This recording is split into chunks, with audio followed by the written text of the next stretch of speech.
Shows how little you know politics. Choose your destiny. You can go left or you can go right. You can go forward, but never ever back.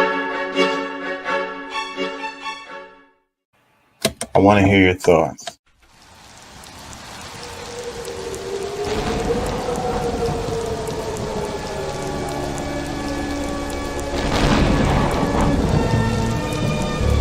Good evening, my little one.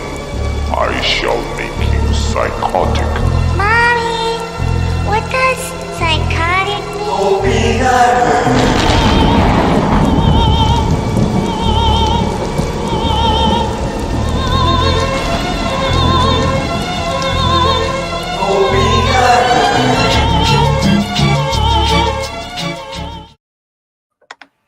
I want to hear your thoughts. Choose your destiny. You can go left or you can go right. You can go forward, but never ever back.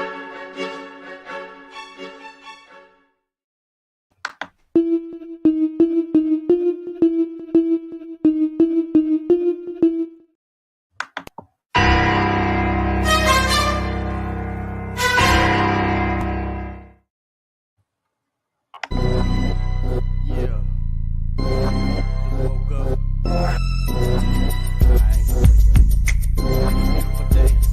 I ain't feeling your side. Yeah, you know what I'm saying? KCE, King Chaka. Hey, how y'all doing out there? How y'all feel? Remember, an educated public cannot be controlled. Learn to be active. The views and events expressed here are totally whacked and are not necessarily the views of anyone. ¿Cómo estás? Bien, bien, bien. ¿Podemos ayudarnos más? Sí se puede. And don't take my word for it. Look that crap up, please, for your own benefit. How y'all feel? How y'all feel? Happy holidays. Merry Christmas. I hope that you guys are going to spend time with friends and family. And if you don't have friends and family, spend some quality time with yourself. You know, that's okay too. Do something that pleases you, you know. Hopefully you get some time off from work, you know, to spend some time with yourself or your friends and your family. Do something that you enjoy. Shoot, play video games for 2 days. Whatever makes you happy, man. People want to judge you for what you do. I say screw them. What they say, you only live once. You know, what really matters? That's what the name of the show is today. What really matters? What really matters to you? You know, what really matters to us? What really matters to our community? You know, I was watching the most thing that struck me the most this week was Tim Black. I watched Tim Black's show, and he was talking about how he didn't even put it in the title either. Like, you have to watch the show. But his daughter passed away from a drug overdose.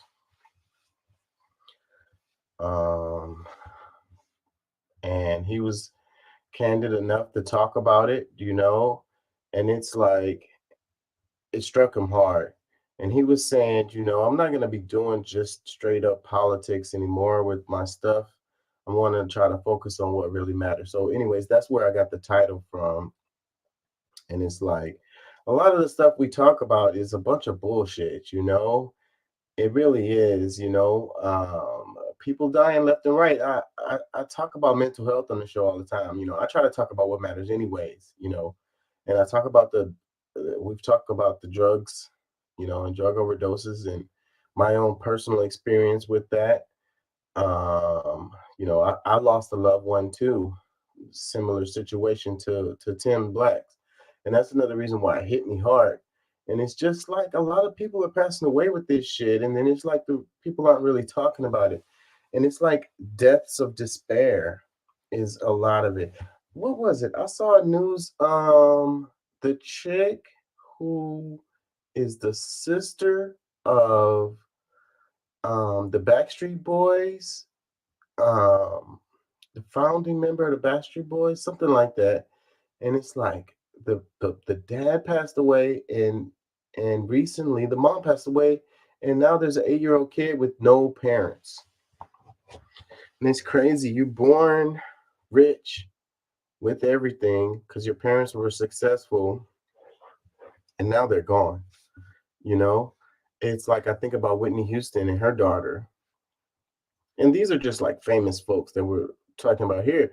But this is happening across the board with a lot of people, you know. And with the freaking Sackler family gets to get a pass, and they, you know, fentanyl continues to come over the border, and we keep blaming, you know, the illegal immigrants. That was one of the things that Tim was focusing on. He said, you know, most of the stuff is coming from people who are regular, ordinary Americans because they're not getting pulled over. They're not getting checked at the border.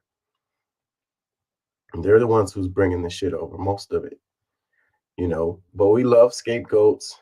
You know, we love to point fingers and place blame and racial animosities and shit, you know, instead of facing the truth of the matters, you know, and also not facing, holding the people accountable that should be held accountable. Like, and it almost always points back to these damn corporations, man.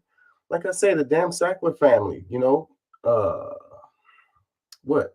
Purdue Pharma, like Big Pharma, period. Like how we getting price gouged. You got people dying because they can't pay for their insulin. And I'm gonna probably cover it. I think I have a clip in my stuff about how, you know, they were trying to put a cap on the insulin, and the Congress people voted that shit out. Like, what problem would they have with putting a cap on the insulin prices? Like, what problem do they have with that? I don't get it at all. But they did. They voted it down. Like Biden is like, he's trying to push for this cap on insulin. You know, these people need this to live, but they're getting price gouged to death on that shit, literally to death, because they got to freaking ration it out, and they die when they don't get enough of that shit. Like, God, what kind of world do we live in? And you guys want to freaking make excuses for these corporations, talking about they need to make money, man. Screw them, like straight up, screw them. You know, screw them. The guy who came, the people, the one who invented the insulin, it was two guys, I want to say. Their whole intention was to make it free, or nearly free, you know. But somehow, you know, time goes on, and now it's fucking, I don't know how much, hundreds of dollars. These people need this shit to live. Of course they're going to pay whatever they fucking charging them. They got to pay it to live. What's up, A. Smith? Thank you for being here and supporting the show all the time, bro. He said, peace and love, King. Do what makes you happy. Yeah. He said, I played video games with my son for 3 hours today. That's what's up. Pass the buck. Yeah, man. I wish I could play some video games with my son, but he's grown. I kind of got screwed out of his life anyways. That's another personal damn story, but whatever. I have my daughters, and I could have picked up my youngest tonight. I'm going to get her in the morning, but I got Naya here. And, you know, I'm going to do Christmas, and I'm going to cook. I went to H-E-B tonight. That's part of the reason why I'm late. After I got off of work, I went to H-E-B and got the stuff I needed to cook for Christmas. So, you know, and I like to cook. I like to treat people, and, you know, family going to come over and eat and have a good time or whatever. So that's what I'm going to do. It is what it is, y'all. Peace and love, y'all. Peace and love. You know, let's spend more time talking about what matters and these damn culture wars that they got us on. Let's fucking put that shit to the side and really point the finger at the real issue. Realize who our enemy really is, and it's not our damn neighbor. What was it? I saw something And it made me think about your damn, what was it? It's gonna come to me. But it's like that, like I talked about in the other show about your neighbor enemy, and it's how somehow they got us thinking that our enemy, our neighbors are our enemy. Those are the ones that we have to worry about. Oh, I was thinking of how they always tell you to like donate to these like Red Cross or these different kinds of what's the word? Where you give your money to that's supposed to support whatever, homeless, whatever it is, the different little thing that you might have a personal affection for. And they tell you to not give to people, real people, because they say they're gonna fuck it off, but to give it to these donation, to these, nonprofits or whatever. And it's like, and that's another thing that's kind of crazy, because instead of directly like helping someone like your neighbor, somebody who is going through it, instead of giving to them, you're supposed to give to this corporation or whatever. And then it's like you don't want to give to your neighbor because they're gonna fuck it off. But who's to say that that money that you're giving to the corporation is actually making it to somebody to actually help someone? And you have to know that a good percentage of that you're donating is not going to reach them, especially when it's money. Now, if it's actual foodstuffs, but more of it is probably going to reach people, dry goods or whatever. But there's a number of that stuff that probably won't either. It's going to sit on the shelf and go bad or whatever. But if it's money, you already know a huge percentage of that is not going to make it to the people. It's going to go to cost administration. It's going to go to salaries of the people who work these, But you could just look at your neighbor and be like, boom, I want to bless my neighbor and show him some love. And if he screws it off, that's fine. But, there's a chance that he's not going to screw all of it off. Some of it's going to make it to the kids. You know what I mean? How did they get us to this point? We're supposed to give to the corporations. It's like when you go to the grocery store or whatever, and then they ask you to donate $1 to whatever it is, or donate $2 or whatever the hell it is.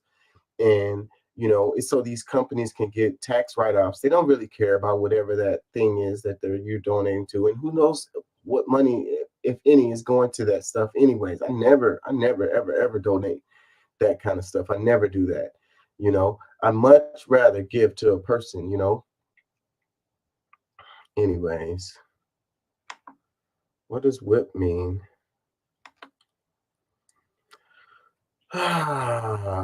Let's get into some stuff. I need to catch my breath. I feel like I just got emotional with y'all. Where do we begin? Where do we start? I don't want to read starting off because I need to catch my breath. It's where do we start? Where do we go? Where to begin is always the trouble. I hope we get Doc in here. Came in late, so we probably won't get Pat, but it'd be nice to get Pat in here too. Says police fatally shoot Black woman who called 911 for domestic violence. What a sad story. Mother of 2 young children called police to report she was a victim of domestic violence. Instead, police killed her. December 4th, Niani Finlayson called police and reported that her boyfriend would not leave her alone, and then screaming and sounds of a struggle could be heard, the LA Sheriff Department said in a statement. When deputies arrived at the apartment in Lancaster, a city in the northern region of LA County, they could hear screaming, LASD said. Finlayson was inside with her 9-year-old daughter and had been injured by her ex-boyfriend and wanted him removed, her family's attorney said. The exact circumstances that led to the fatal shooting are unclear, of course. LASD has so far declined to release body cam footage, of course. LASD alleged in a statement that Finlayson had a knife and was threatening her boyfriend, at which point Deputy T.Y. Shelton opened fire. The family disputed the police account, saying Finlayson was clearly a victim of the domestic violence who needed help and posed no threat to the officers. The coroner said she died from multiple gunshot wounds. Finlayson was a mother of two, and her daughter, Zaisha, witnessed the shooting. The police lied that my mom was threatening them, Zaisha said at a press conference on Thursday alongside her grandparents, calling for shelter to be persecuted. She was my best friend. She was always there for me. It's unbelievable that she's gone and she's not coming back. I miss my mom, the girl said. Her 2-year-old sister continues to ask where their mother is, and she doesn't know how to respond. Very, very, very sad. Man, it sucks to call a police, and they're supposed to be helping you, and that's not what happens.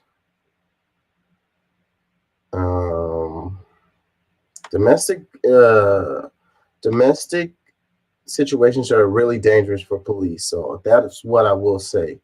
Police die all the time responding to domestic disputes. One of the most dangerous situations for police. So you kind of can't blame them for being a bit trigger happy in situations. It's just that, training, education, a little bit of patience goes a long way. And the people who get, what I tell my daughter all the time is what it's the person that's going to hurt you, or if you're going to get murdered or whatever, the statistics show it's going to be someone close to you, someone that a domestic partner. It's really, really dangerous out here. It's a lot of crazy people out here, and you don't even know who you're living with a lot of times, what they're willing to do or whatever, what they're capable of. A guy was telling me a story at work about a guy he used to work with, and they had a business together. The business went down, and like a little while later, he saw on the news the guy that he was working with had killed his 2 kids and his wife, and was on the run from the police. Domestic situations are get out. If y'all are being abusive with each other, then y'all need to separate. There's no reason to stay in an abusive relationship. I know money sometimes is caught up, and then children and all of this, but you can lose your life and the children. So just leave. And the other thing is try to resolve situations without involving the damn police, man, because they just escalate situations 9 times out of 10. I have no clue. What's up, Doc? Hey. Oh, I know where it is. Facebook user says they have too much training to be shooting anybody. I don't know that they have too much training, bro. I think they don't have enough training, and I think that is the issue. Now, the problem is they're taught to reach for their tool belt. Yeah. I mean, it's a hammer. I'm not even saying that. I'm just saying they're taught to reach for the tool belt well, first of all, in any sign of danger, the hand drops it doesn't drop to the taser, it drops to the poo-poo. And that's what I'm saying. If you use a hammer, then is your main tool, then everything looks like a nail, and I gotta give it to them. Like I said, domestic situations are hard, and I understand that cops die all the time in domestic situations. Domestic calls; those are the most dangerous calls for police. So I have to give it to them for that. As a bouncer, as a former bouncer, as security guard and stuff like that, man, domestic situations are the worst. Because I will tell you, nothing will turn on you quicker than a wife or a husband of someone you're trying to back down. Yeah. I mean, as a general rule, I would teach all the people I was training that there's several people that you don't get in between. You don't get between brothers.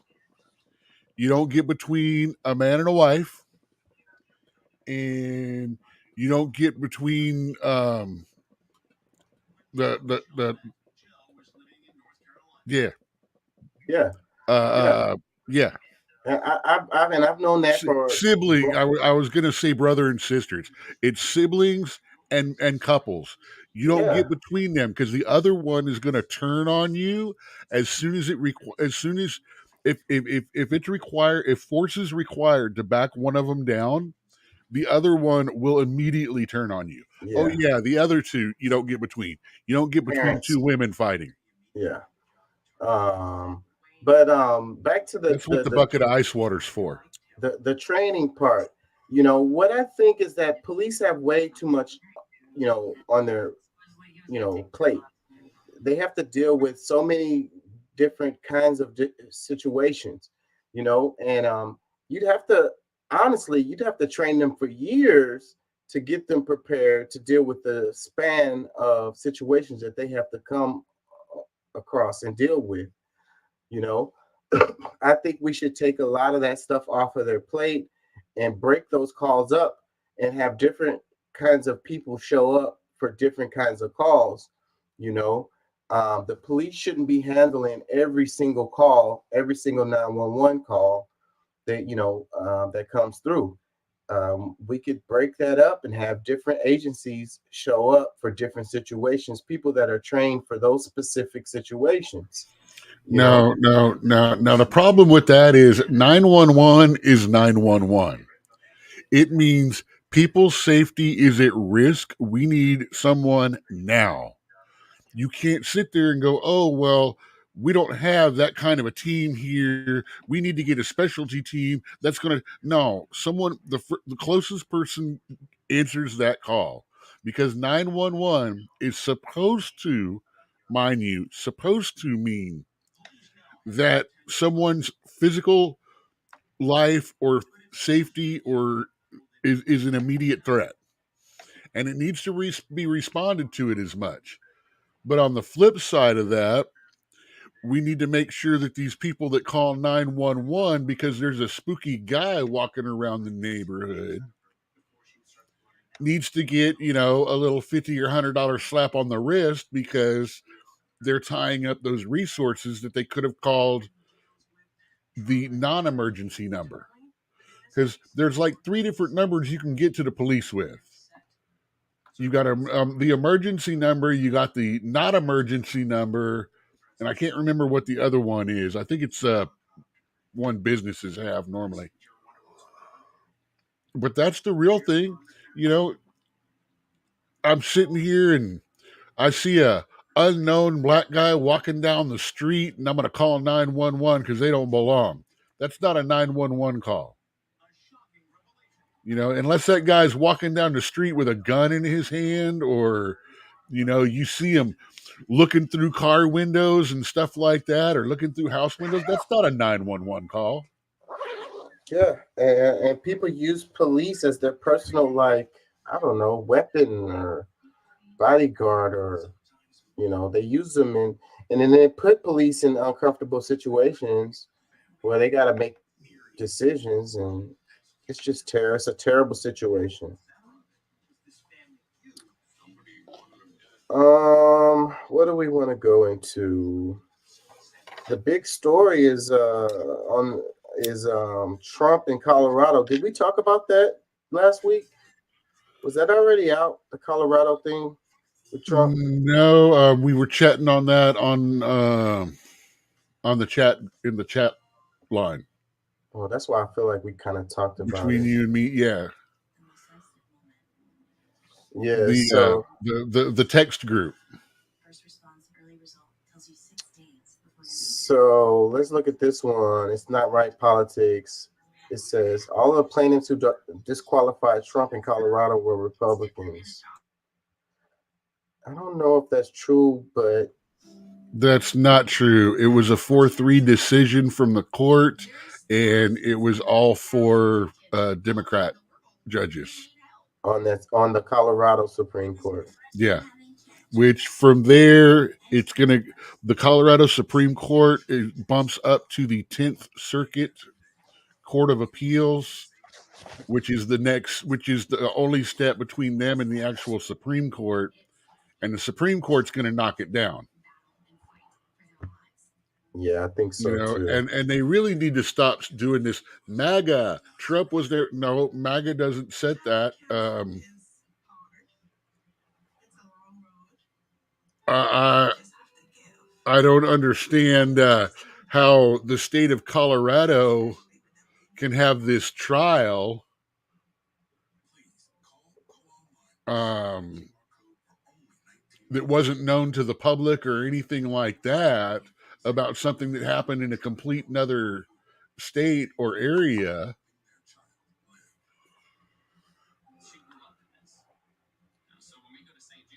Yeah.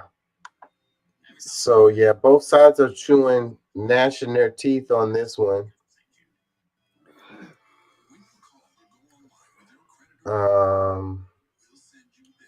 Let me see. Do I have a video on this? Let's Every time I see this stuff, I just want to sit there and go, how come burning down courthouses and police buildings with police in it didn't face this exact same kind of problem, this same kind of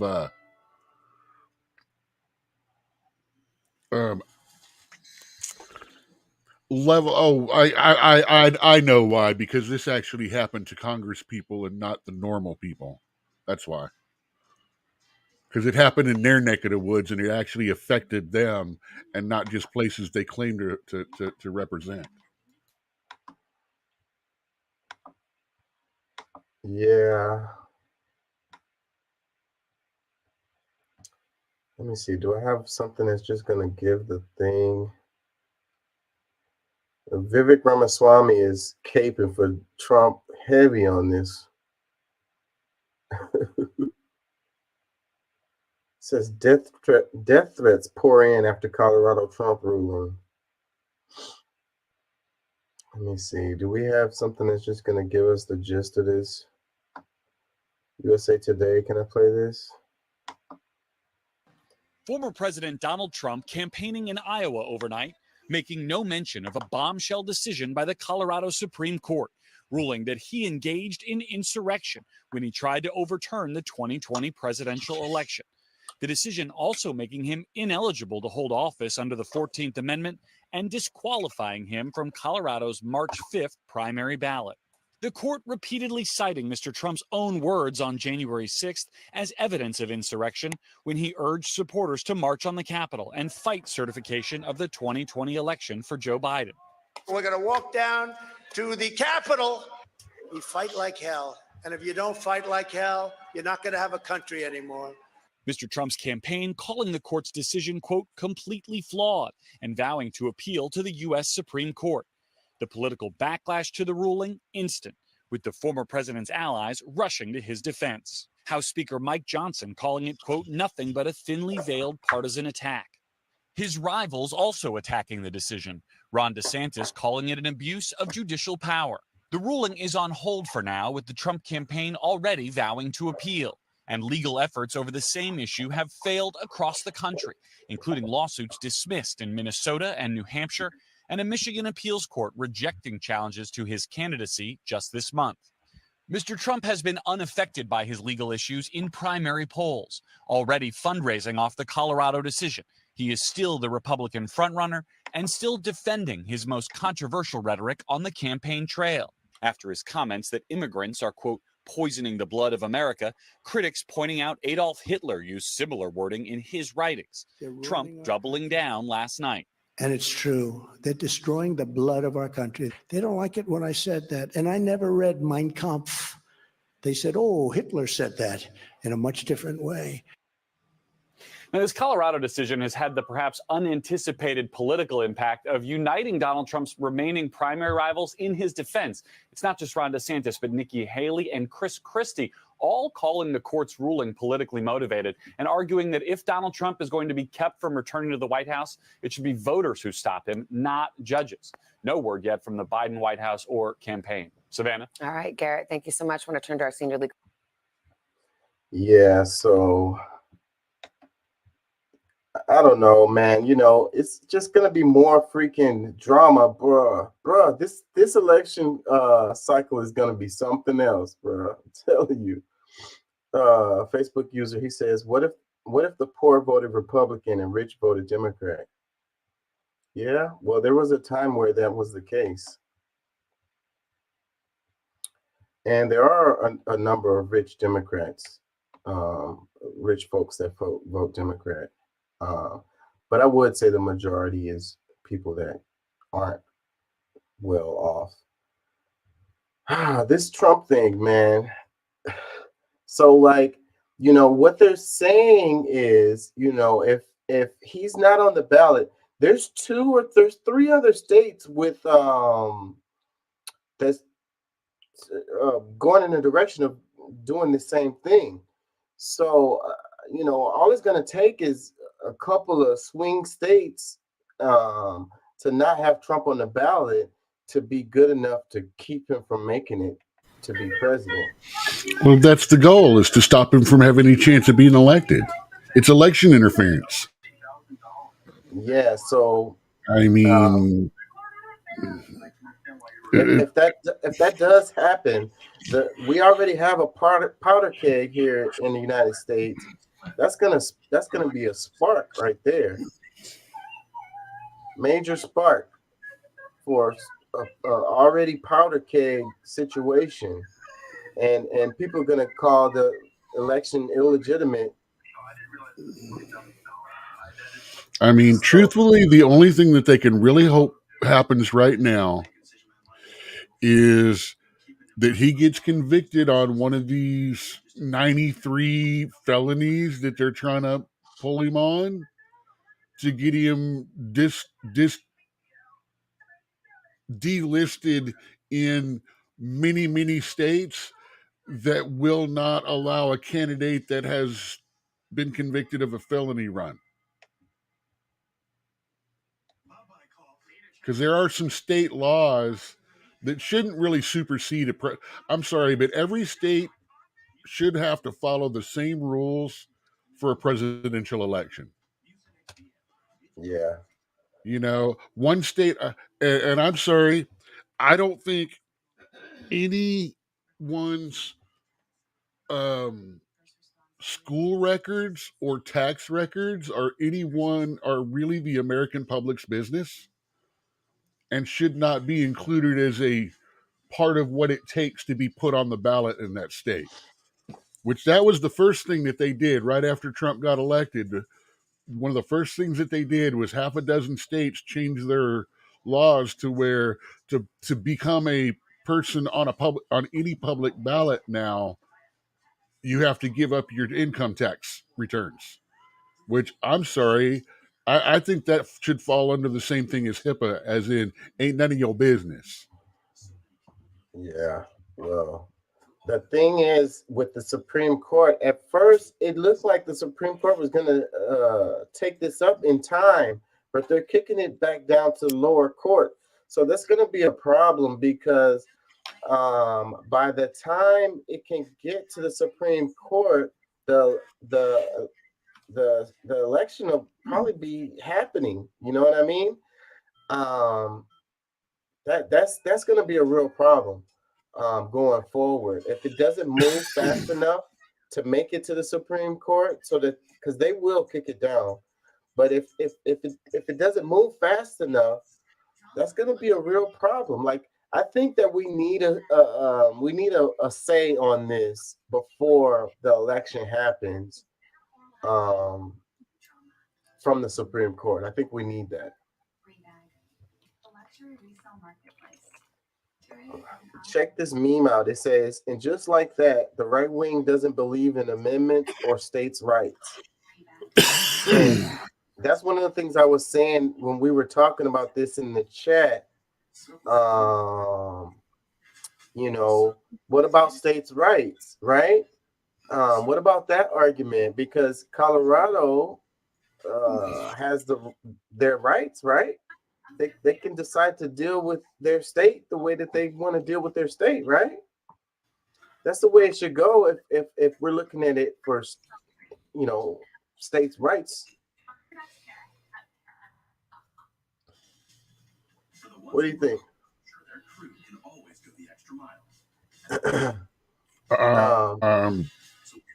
trying to find out something about who covers Georgia. And the They're amendment. the 11th, I believe, aren't they? What the number, the order that they go in? What are you talking about? With the Okay, yeah, primary? okay. So Georgia is the 11th district Supreme Court appellate region. So this thing coming out of Georgia, if they tried to jump it up to the Supreme Court and the Supreme Court said, no, you got to drop back and if you got to follow it in order, it's going to go from the Supreme Court or the appellate courts in Georgia to the 11th Circuit appeals court for the Supreme Court. So what the Supreme Court at the top said is like, no. We're not going to do this. There's something in between. Just like with Colorado is going to go to the 10th District Court of Appeals. So before the Supreme Court sees it, these both have to hit the appeals court. You know, the Colorado one has to hit the 10th Circuit Court, and the Georgia has to hit the 11th Circuit Court. So that's what they're doing. They're kicking them back down the line because, truthfully, except in the most extreme of situations, none of these should jump all of the cases that are in line to the Supreme Court. Yep, and they already have a full schedule. And I mean, I'm sorry, it's hard enough keeping track of them scuzz buckets right now anyway. So it's a lot going on. On both the Dem and the reps of right now, I'm thinking, hey, we can even keep them as the same leaning toward whatever party, but damn, we need to get rid of half of these people in the lot. It's way too much going on. Like, you know, they did that thing with the ethics because they were talking about ethics for the Supreme Court, and I saw something where it's Ketanji Brown out of all of them. There's something about ethics with her. I think I have it. I don't want to say it wrong. Anyways, before I get to that, because it's gonna pop up, I'm gonna just go down the list. That I'm sure I have that. Let me read some comments on this. It says, it's almost as if conservative Christians have no coherent set of morals or values. Another one, it says, all fun and games till some states vote to take Biden off the ballot, want to play that game. And I saw something related to that. I think that they're trying to go down that road. Let me read this one. It says, we all believe in due process and jurisdiction. A congressional hearing holds no more authority than a TED Talk. To date, a small percentage of the approximately 725 charged have been accused of violent crimes, and no charges of rebellion or insurrection have been filed.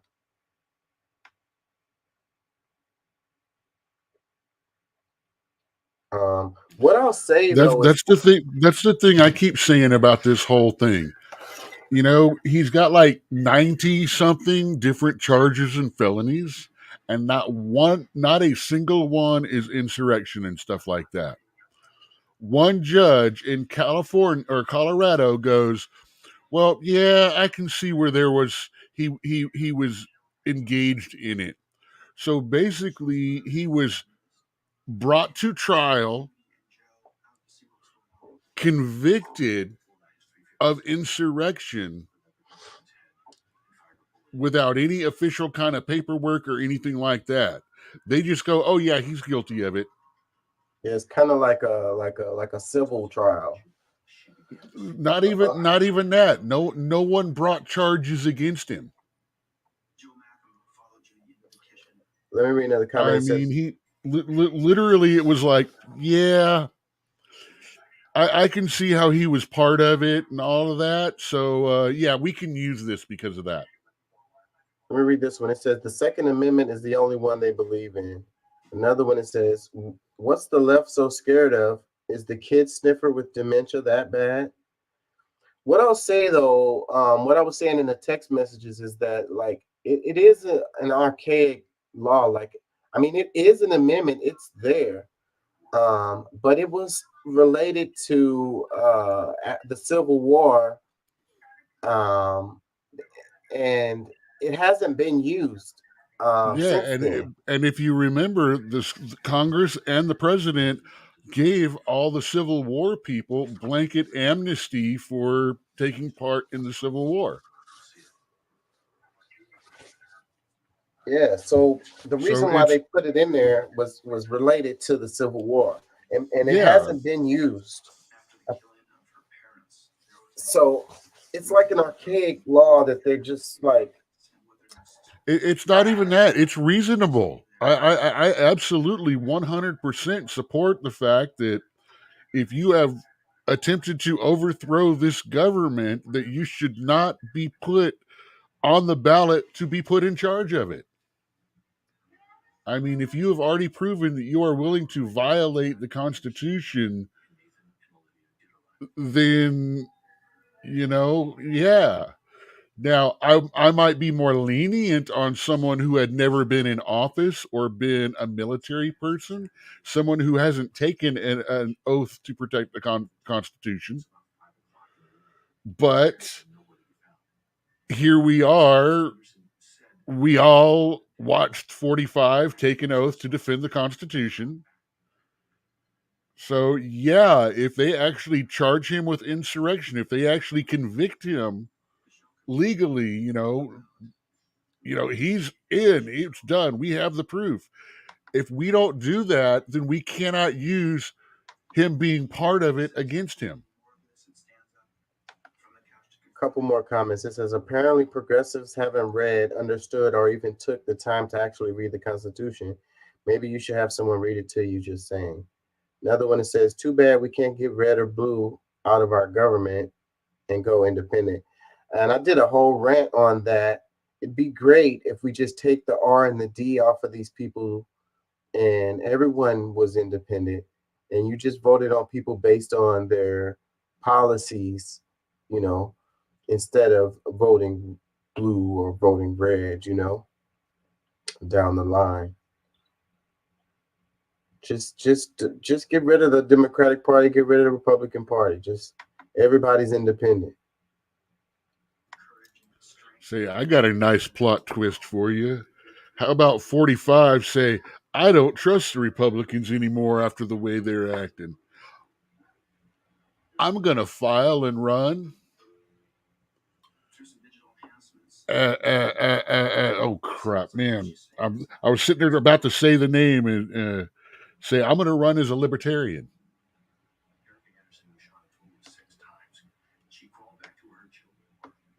Yeah. Say, that would, now, I hate to say it, but he probably has as much likely chance on winning. Yeah, I think so too. I mean, the problem would be the nomination process, Yeah, well, this and getting only on the ends ballot one way. This only ends one way. He is not going to get on the ballot. That's the whole idea. They've been working harder at keeping him off the ballot through shadiness than they did being above the board, trying to convict him of trying to impeach him.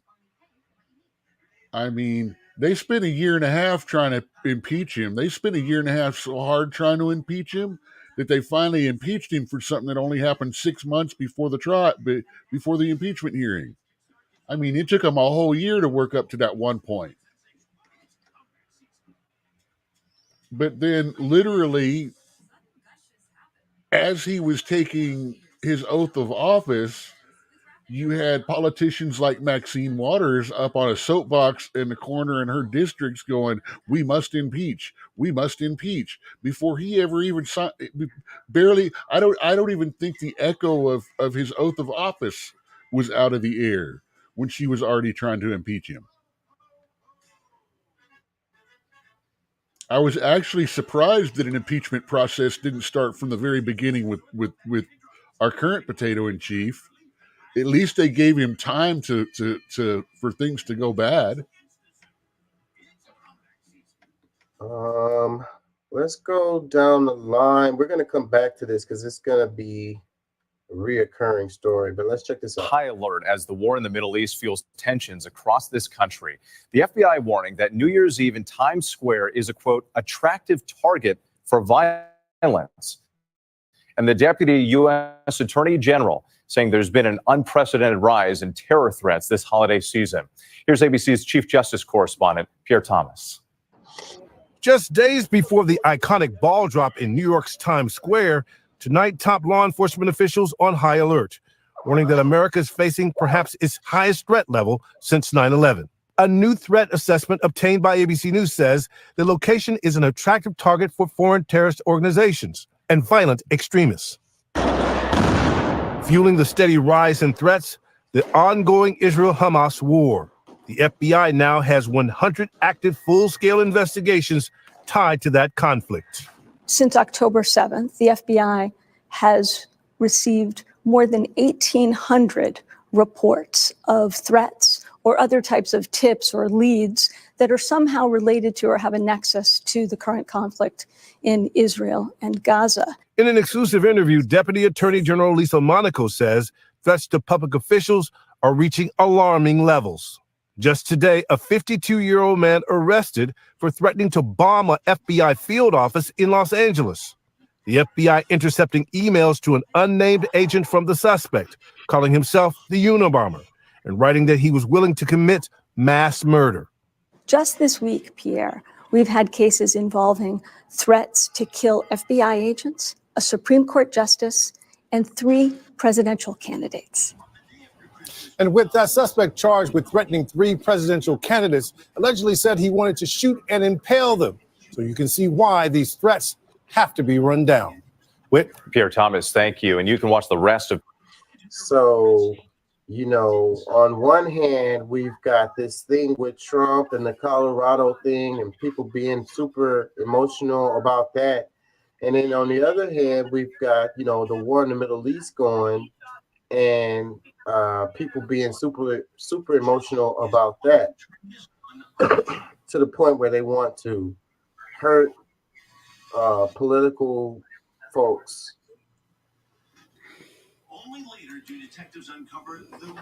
Crazy times. Let me read this. It says, as the war in the Middle East fueled tensions worldwide, U.S. law enforcement is now warning the annual New Year's Eve celebration in Times Square is an attractive target for violence. Yeah, so dangerous times. Like, what was it you who was saying that you could see a possible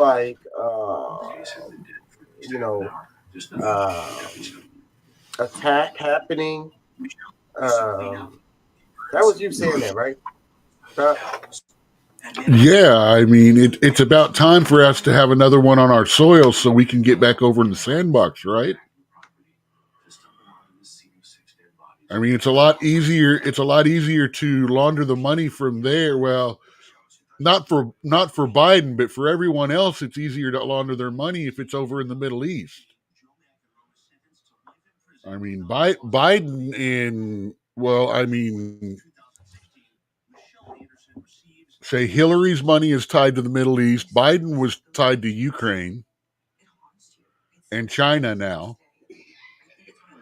I mean, just follow where they follow where the money comes from, and you'll find out where we're going to be going. By the way, if you look at civilian hirings and stuff like that, you will notice that a lot of the companies engaged to provide food, services, and stuff like that for the military are now starting to take bids in the Middle East, which means we're about to go there. I think I saw a story where we already got a bunch of people on the ground over there, just like unofficially. It's like CIA, NSA folks Let me read some comments. It says, just another way of fueling the Islamophobia narrative and capitalizing on people's fear. Another one, it says, just stop supporting Israel. It's that simple. Another one, it says, yes, we need to save the world from Zionists. Israel is the real threat to humanity and all nations. Let's move on.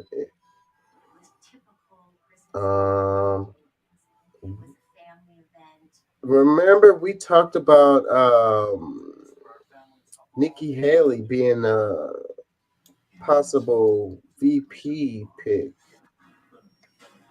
I have a clip on that in here somewhere. Where the hell is it? Here it is.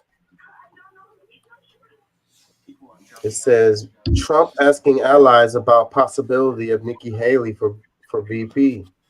Former President Donald Trump has been considering Republican challenger Nikki Haley as a potential running mate, and the feedback from the MAGA crowd has been overwhelmingly negative, according to 2 GOP sources. I don't see why they would have a problem with it. It would be the perfect ticket, I think, and it checks the boxes. It checks the political identity boxes, right? Well, I don't know. They're kind of don't like her right now because she was being an adult at a darkened theater, I don't remember that. You sure that was her? Or that was somebody else? Wasn't she the one vaping and doing the rub and tug for her boy? No, that wasn't her. That was oh, it's gonna come to me, but that's not her. Another one of the white woman Republicans. The other one that they don't like. Yeah, that wasn't her. And if not that one, then the other one that they don't like. that one is not running for president. I thought it was really, really interesting that all the leftists were so upset about the way she acted and stuff like that. Hypocritical. It's like, aren't you being a little hypocritical saying let your freak flag fly, but not hers?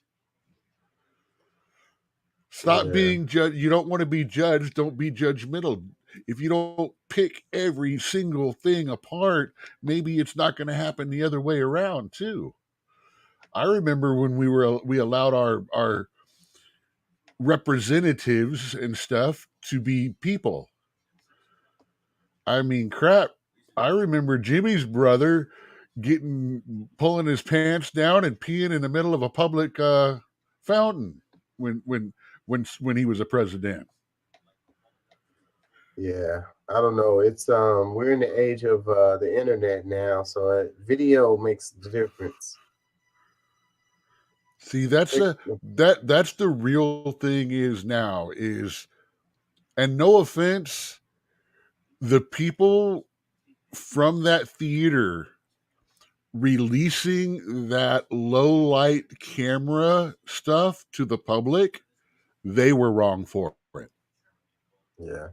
Well, because when those lights are out and stuff like that, that is a reasonable expectation of privacy in a situation like that.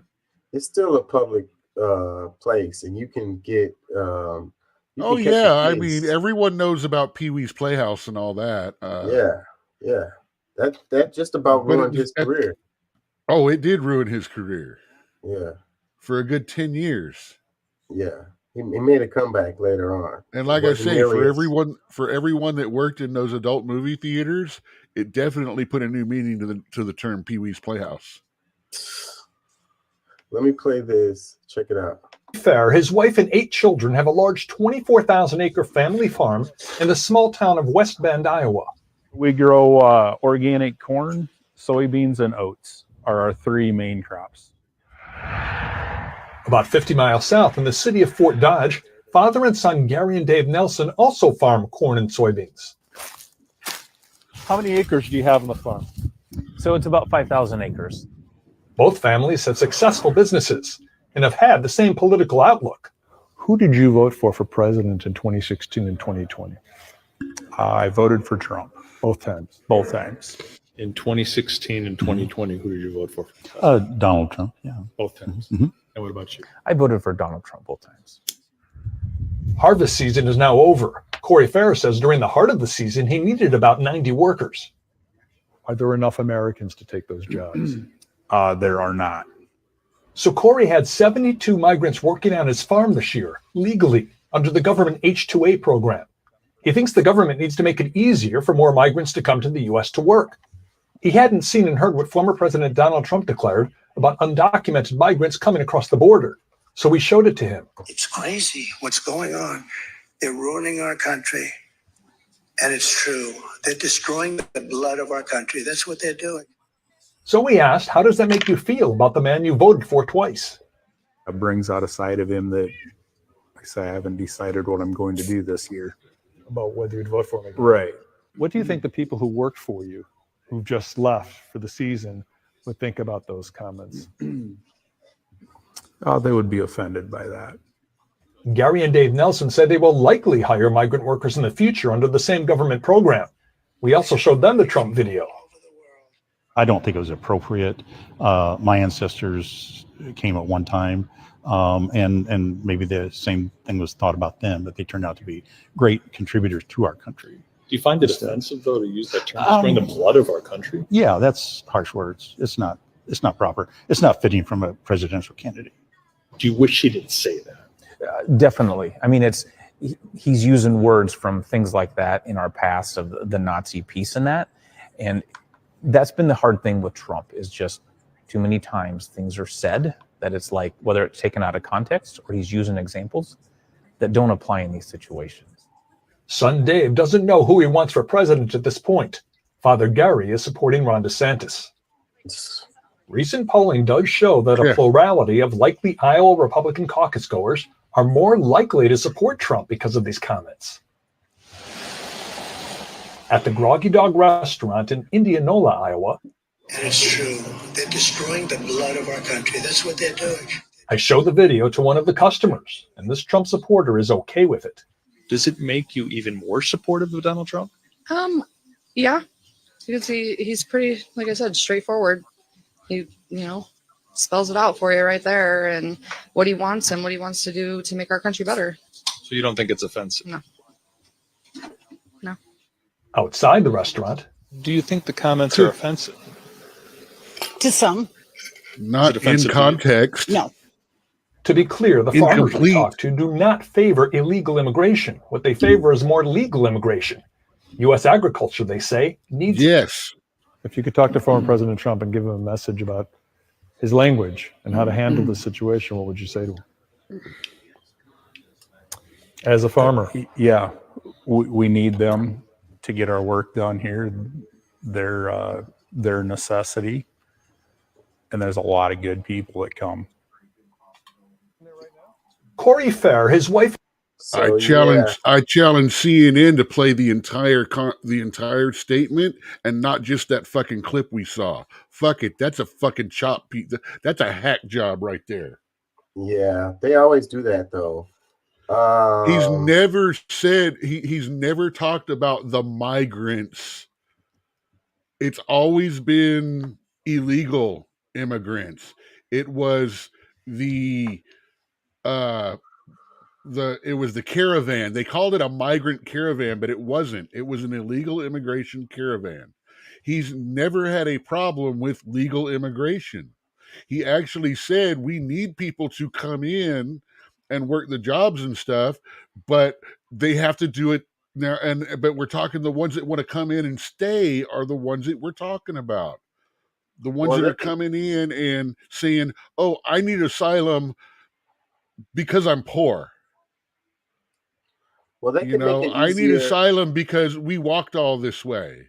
We need asylum because we were told if we got here, we would be given it. We would be given it. Well, they can make it easier for them to have like work visas or whatever. The process is so convoluted and full of red tape and bureaucracy, and that's why people tend to do it illegally, And as far as the workers, And the one guy, the guy's son, he said that he would support Ron DeSantis. Ron DeSantis is more hardcore he's on worse. Yeah, than Trump on that issue. He's the one, in my opinion, that actually wants to seal the border to everybody, not just the illegal immigrants. Yeah, you just look at his policies in Florida. See, and what has one happened thing, as a result. another problem we have going on is what Trump was trying to do is being taken out of context, and the Democrats right now currently pushing that style of enforcement to prove how wrong and bad it was. They're literally stopping the migrants from coming through when we know who the migrants are. We know who they are. They've got paperwork. They've got invitations. They've got sponsors. We know who they are. But they're making it harder for them to get through now. Yeah. And that helps. That's what's happening to these small farms. And no offense, you got these small farms paying for the migrant labor and stuff like that, because that way they can get by with not having to pay them what a corporate farm would. And they're saying, and everyone wants people, raise minimum wage, raise minimum wage. Well, these little farmers are going to end up dying anyway because they can't afford the minimum wage. That's why they're hiring migrants. Let me read some comments. CNN's caption, it says, CNN's Gary Tuchman talks to Trump supporters in Iowa, some who rely on migrant labor to run their business, about Trump's latest anti-immigrant comments. Comment, it says, we only want immigrants when it benefits us, is all I'm hearing. Another one, it says, another leftist hit piece paid for by CNN. Surprise, surprise. You represent the vast minority of Americans, and we realize this. More comments. It says, appreciate the openness of the farmers, but don't appreciate their lack of knowledge on their voting decisions. Another one. It's not like he just started talking that way. They voted for him, and his stance hasn't changed. There's nothing about him that's fit to run a business, much less a country. I love people doing that. Trump don't know how to run nothing. Elon Musk don't know how to run nothing. It's like, yeah, that's why they're some of the richest men in the world, and you're hiding under a fake profile picture to tell them all how dumb they are. Well, it's surprising to me how they said that they hadn't heard these comments from Trump. Like, I don't know how they must have been up under a rock. I mean, how could they have not? They heard the speech. They never heard the comments pulled out and just those statements. They heard more. So they didn't focus on those particular words in the statements. They focused on the meaning that he was trying to convey with what he was talking about. If you understand the difference. They heard the paragraph. They didn't hear the individual phrase. They were just shown a cut piece that only said, well, look, he said this. That's just the same way that they twisted the whole, well, it's like bleach and stuff. We need to find a way to get that up in there, and that'll start fixing that. It turned into everybody saying, oh, well, he was talking about drinking bleach or injecting bleach and sticking blue light bulbs up your butt. And those two things, they all said that, oh, well, he said that. He actually said that. It's like, I literally had the transcript from that speech set up into Word, so all I had to do was go cut and paste, cut and paste, cut and paste, cut and paste, because so many people actually believed he said that. All because they would take little sections. just like this, man. It's one of those it's a hot button thing. I mean, the bad thing is most of the people don't mind the idea of a lot of these migrant families, these people that have been coming across for years and years and years with no problem are now having problems, and that's a problem. And they're having problems because of all the illegals that aren't part of that storming the fucking border in caravans and waves like unprecedented in history ever. I mean, shit. Do you realize more people attempted to cross the border than the entire time of the Texas-Mexican War? I mean, seriously.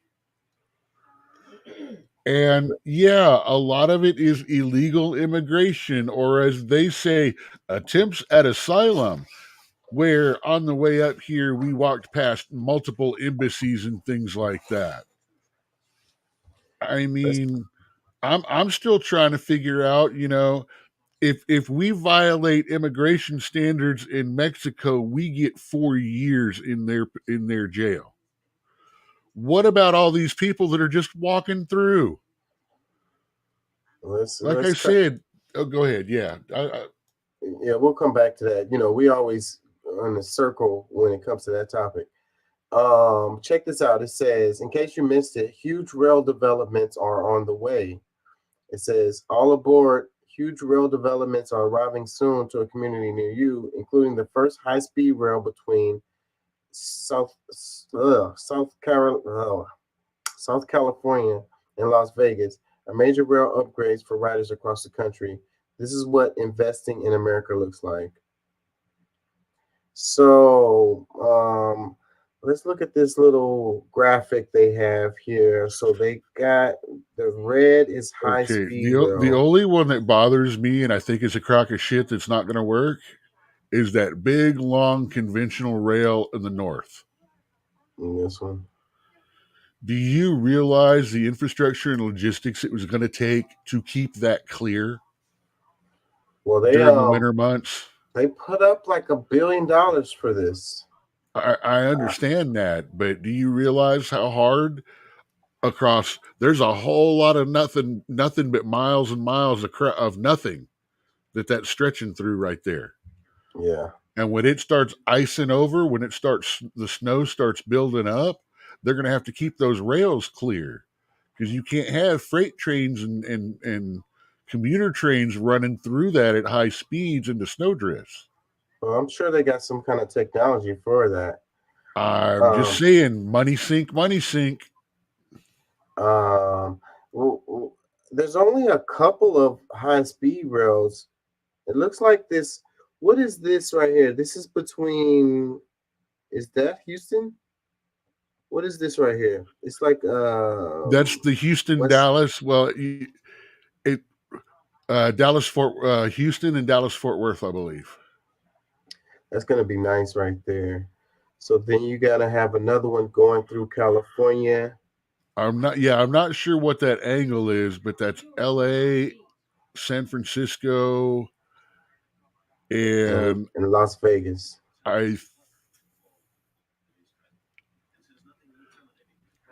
And up north you got San Diego. You got one going through Washington over here, and then you got one over here going. Yeah, that would be North and South Seattle Carolina. that one's probably gonna. The one up there in Seattle is probably gonna go north, and it's probably gonna go up into Canada. Yeah. I believe that's the Vancouver side, if I'm not mistaken. Vancouver there, Ontario on the left. And if they do that, they will probably, since that's yellow, they'll probably connect that into the Canadian freight system and give us a line up to Alaska. And then they got one over here. It looks like it's going through North and South Carolina into Georgia. So that's probably Atlanta right there, right? And I'm truthfully surprised that they don't have a better rail system through the New England area. from New York down to Washington and all areas in between. Yeah. Well, this is the future, man. You know, mass transit is what needs to be the answer. You know, No, wait. But electric cars are. Yeah, that's what I'm saying. They're not. They're not the answer. It's just more cars on the road, more congestion, more traffic. What we need more of is more options. And this gives us more options. Yeah, I think we this need is more. good. We need to help expand the bus travel as well. Yeah. Well, a lot of money needs to be thrown in this direction, I think, and we need to. We're way behind all the other countries with this. Like, you know, we're Well, way yeah, behind. but you have to realize the logistics and the money to connect us all by rail. You got to realize a little bit out of town, a long way for us here in the United States is what, 500-600 miles? In Europe, you just went through 3 countries. That whole area, that is all better made, closer together. It's more suitable for rail and mass transit than we really are. Now, do we need to catch up and do more? Absolutely. But you have to do it with the understanding that it's a completely different animal here. Let me read some comments. It says, more high-speed rail projects, please, so that the U.S. can catch up to Japan, South Korea, and some European countries. Another one that says, stop keeping up with the Joneses, man. That is how you fail. I don't understand why the Gucci generation that we got going now doesn't understand a lot of the problem going on is having to fucking show your flash and bling. As long as you're trying to catch up to someone else, you're not actually progressing with yourself. We need to find the solutions that are right for us, not just try to cut and paste something that worked in another country, on another part of the world, with different everything to us. I mean, we have similar problems, but we have a unique situation because our country is different. And we can adopt the solution, but we have to adopt the solution altered to where it works for us. Let me read a couple more. It says, these projects will be ready years overdue and billions over budget. Their intent is to be money laundering operations for the Democratic Party. Why the Democratic Party? Like, this is the government. It's not just the Democratic Party. Like, because who owns the trains? Who's the man that's going to benefit the most from this? Some Democrats? That's what you're Rupert, Mr. Murdoch, Mr. I finance 3/4. Say between me and BlackRock, we own the Democratic Party and the Republican Party. Well, that's just BlackRock. Let me read another one. It says, so no high-speed rail for us in Northeast Corridor to replace the sluggish Amtrak, but sure, high speed between Atlanta and Charlotte is key. Another one that says, no high-speed rail from Boston to DC. Another one that says, is this real or just political talk? It's real. The money is up. They've already approved the funding for this. Another one, it says, Republicans will despise an inch of rail put down till they take full credit for every inch of rail put down. Another one that says, thanks, President Biden definitely earned his second term. Another one that says, Denver to Minneapolis, please. Another one, I need that high-speed rail to LA to happen. I hate driving that route for holidays. Flying for work, rail is so much more enjoyable. It says, why are there no trains in through Kentucky? So there ain't hardly any people up there. They got to start somewhere. They're going to start. No, with the big that population actually areas. is a good question because there's a whole swath right there through a whole lot of good farm country. Well, You got to It's also hardly, realize it's what hardly you any what, people. It's like no people in here. Like it's empty. but you can't spit without, you can't throw a rock without hitting an Indian reservation. Just like that one across the north, I can see 1, 2, 3, at least 3 different tribal areas that they're going to have to negotiate with or take land from to be, or pay on a permanent basis to be able to put those up. And it would be worse with one running across South Dakota, northern Kentucky, and Idaho, southern Idaho.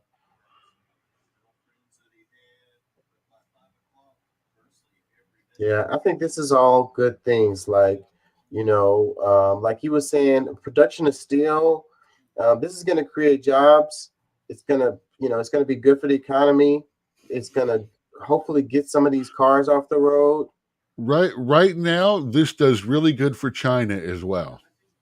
And I think air traffic, we rely too much on the air traffic, and it's not, what's the word I want to use? It's efficient enough. I think that if we put more rails in, people will take trains instead of flying, and it'll be better and cost efficient for the consumers.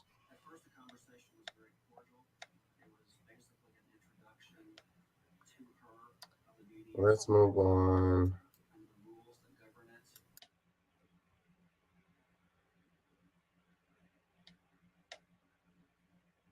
Let's do this one. That hardworking Americans aren't doing that great. Anybody know what might help them? Single payer health care, government paid child care, free college, government healthy food, early education, universal child care, guaranteed job for everyone with a family sustaining wage, adequate family and medical leave, paid vacations and retirement security. You guys are dead on. Man, that is totally unexpected. But you all are dead on right. That is exactly what we need to do in this country. But I sense the tone in your voice. Why aren't we doing those things? If that's not socialism, I'm not sure what is. every socialist wish list item. Socialist and globalist wish list. Socialist fantasy. Paradise for all. Right. So there it is. We cannot give our hard-working, leather-behanded heroes their basic needs because that's socialism.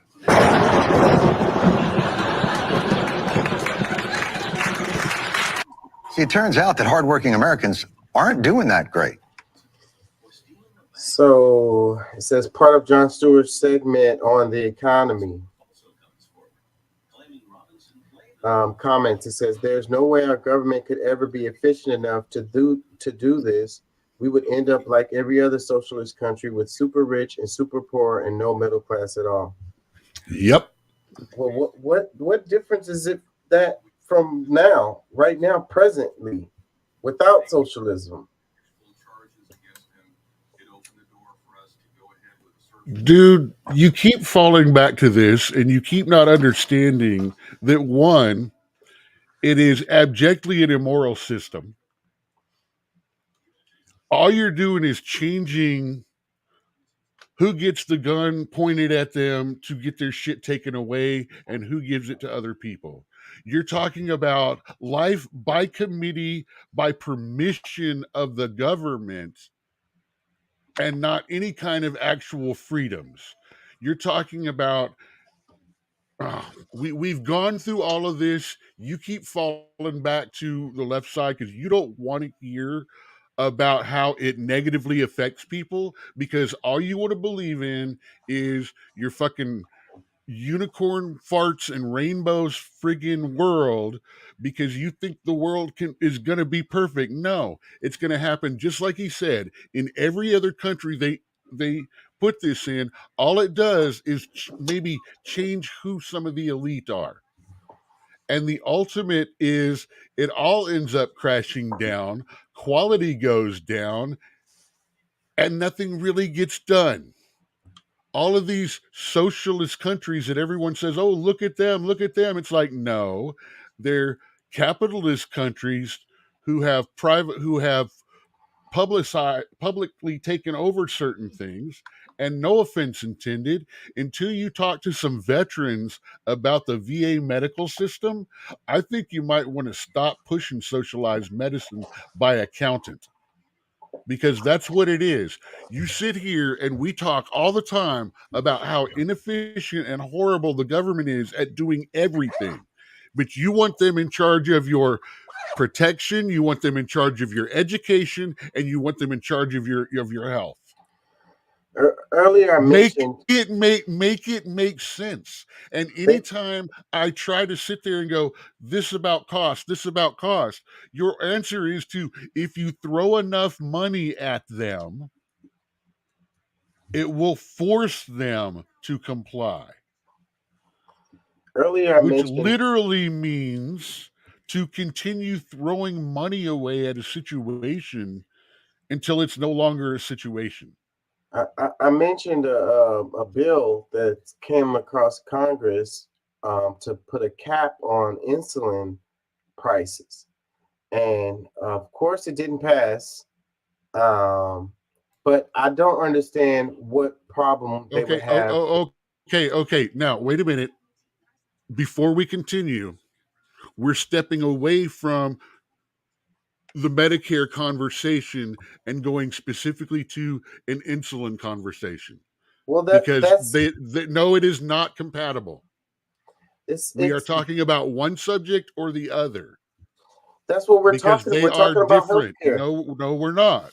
We're talking about the bill and the insulin, or we're talking about socialized medicine for all. They are not the same thing. You're talking about one product, one item. Because that's the only way you can talk about a topic. I mean, it's too wide. Absolutely not. No, socialized one is a wide generalized topic.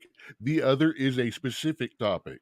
If you wish to engage in conversation about the specific topic, yes.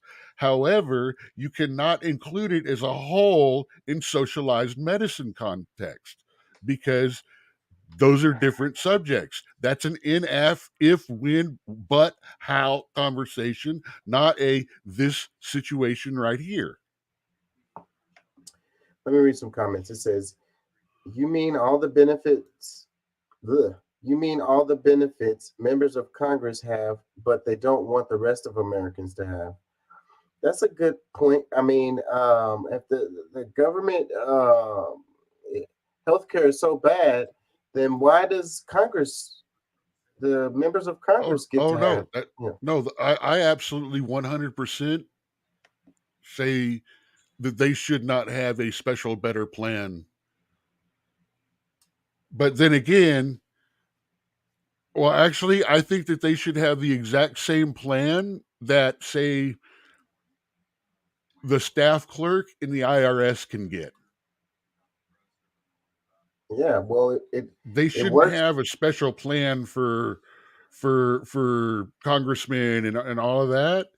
You know, they should have the same. If there's a government health plan, which a lot of companies, corporations do get plans. Okay. I mean, so they're working for the largest corporation in the country, the U.S. government, the largest employer. It is not unreasonable that there is an employee health plan. However, because it's the government, no member should be higher or lower than another, and they should all get the same coverages and benefits.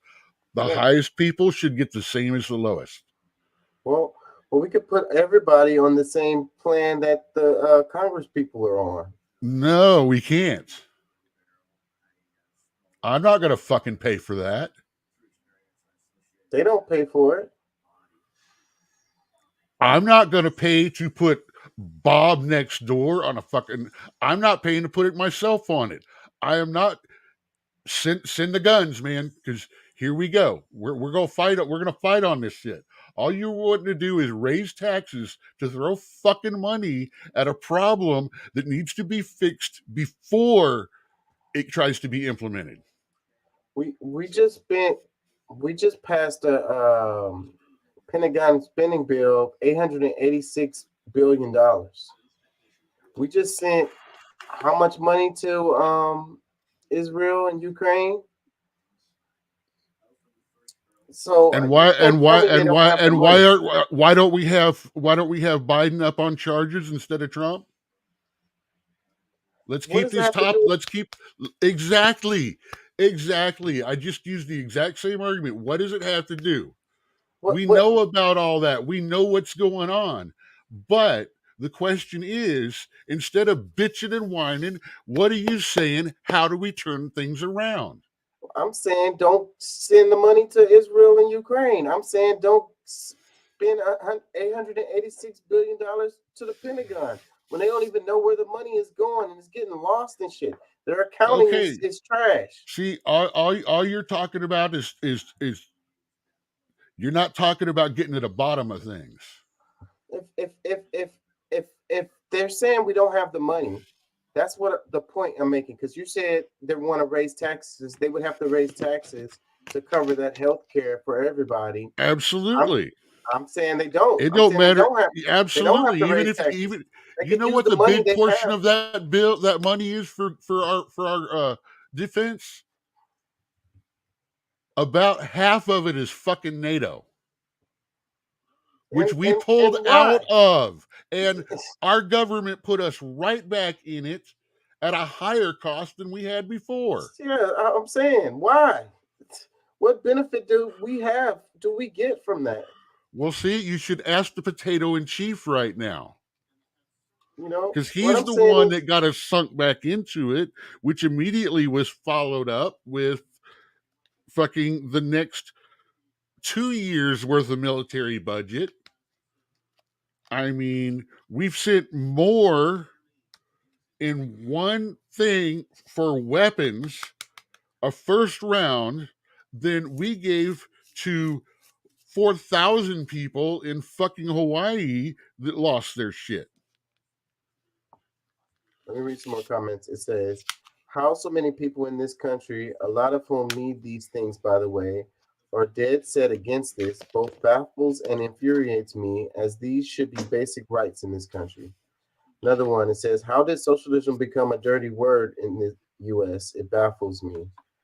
Another one, it says, so I guess Jon Stewart takes no tax deductions ever because giving money to the government always solves the problem. Another one, it says, don't need government, that's the problem. Another one, it says, if anyone in the U.S. knew what socialism really is, most of you guys over there have no clue. Another one, Americans in red states always vote against their own interests just to say we own the libs.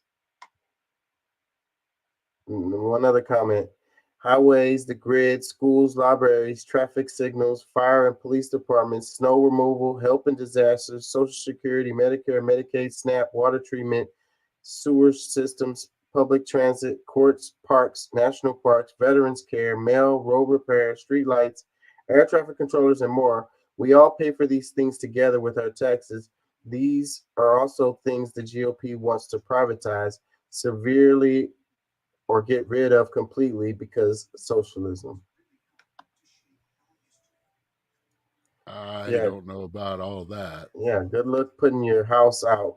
Sorry, but private. infrastructure and social programs are the responsibility of a good government. However, it is also the responsibility of the government, if they are going to implement a plan like that, to make sure it can be done in a feasibly responsible and legal manner, which first means they need to throttle the fuck out of the medical and insurance industry to stop them from conspiring to make all the prices so high. Because until then, those are the prices that we will be forced to pay. Remember all the stories about the $800 hammers and the $1,500 toilet seats? That is what is going to happen if we socialize medicine. We have to stop that first.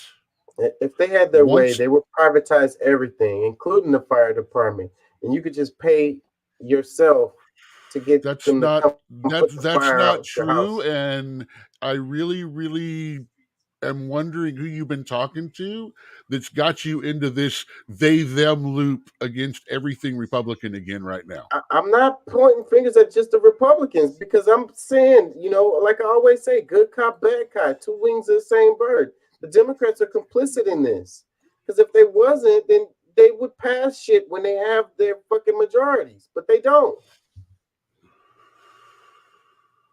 Let me read this one. It says the United States is the most socialist country on earth. Social for the rich and ruling class. They get whatever they want, whenever they want. Too big to fail. Remember that horse shit? Further perpetuating the trickle-down myth. Socialism for thee and not me. Bullshit scare tactics. Any system could work based in morality and ethics. Went out the window in the dawn of the industrial age, if it ever existed to begin with. Yeah, so like profit over people is the real issue, looking at things in a human way, that is the real issue.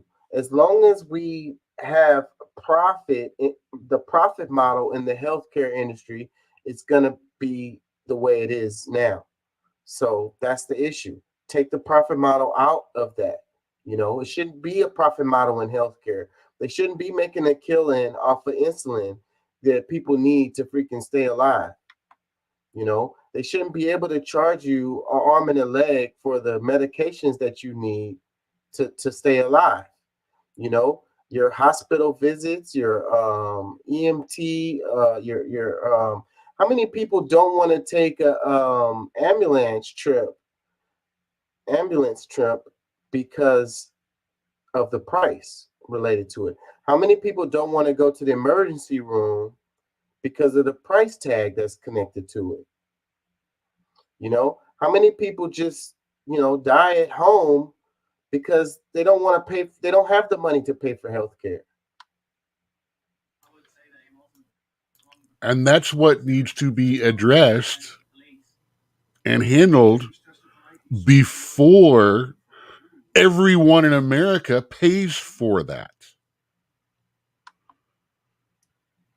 Let me read another comment. It says, yeah.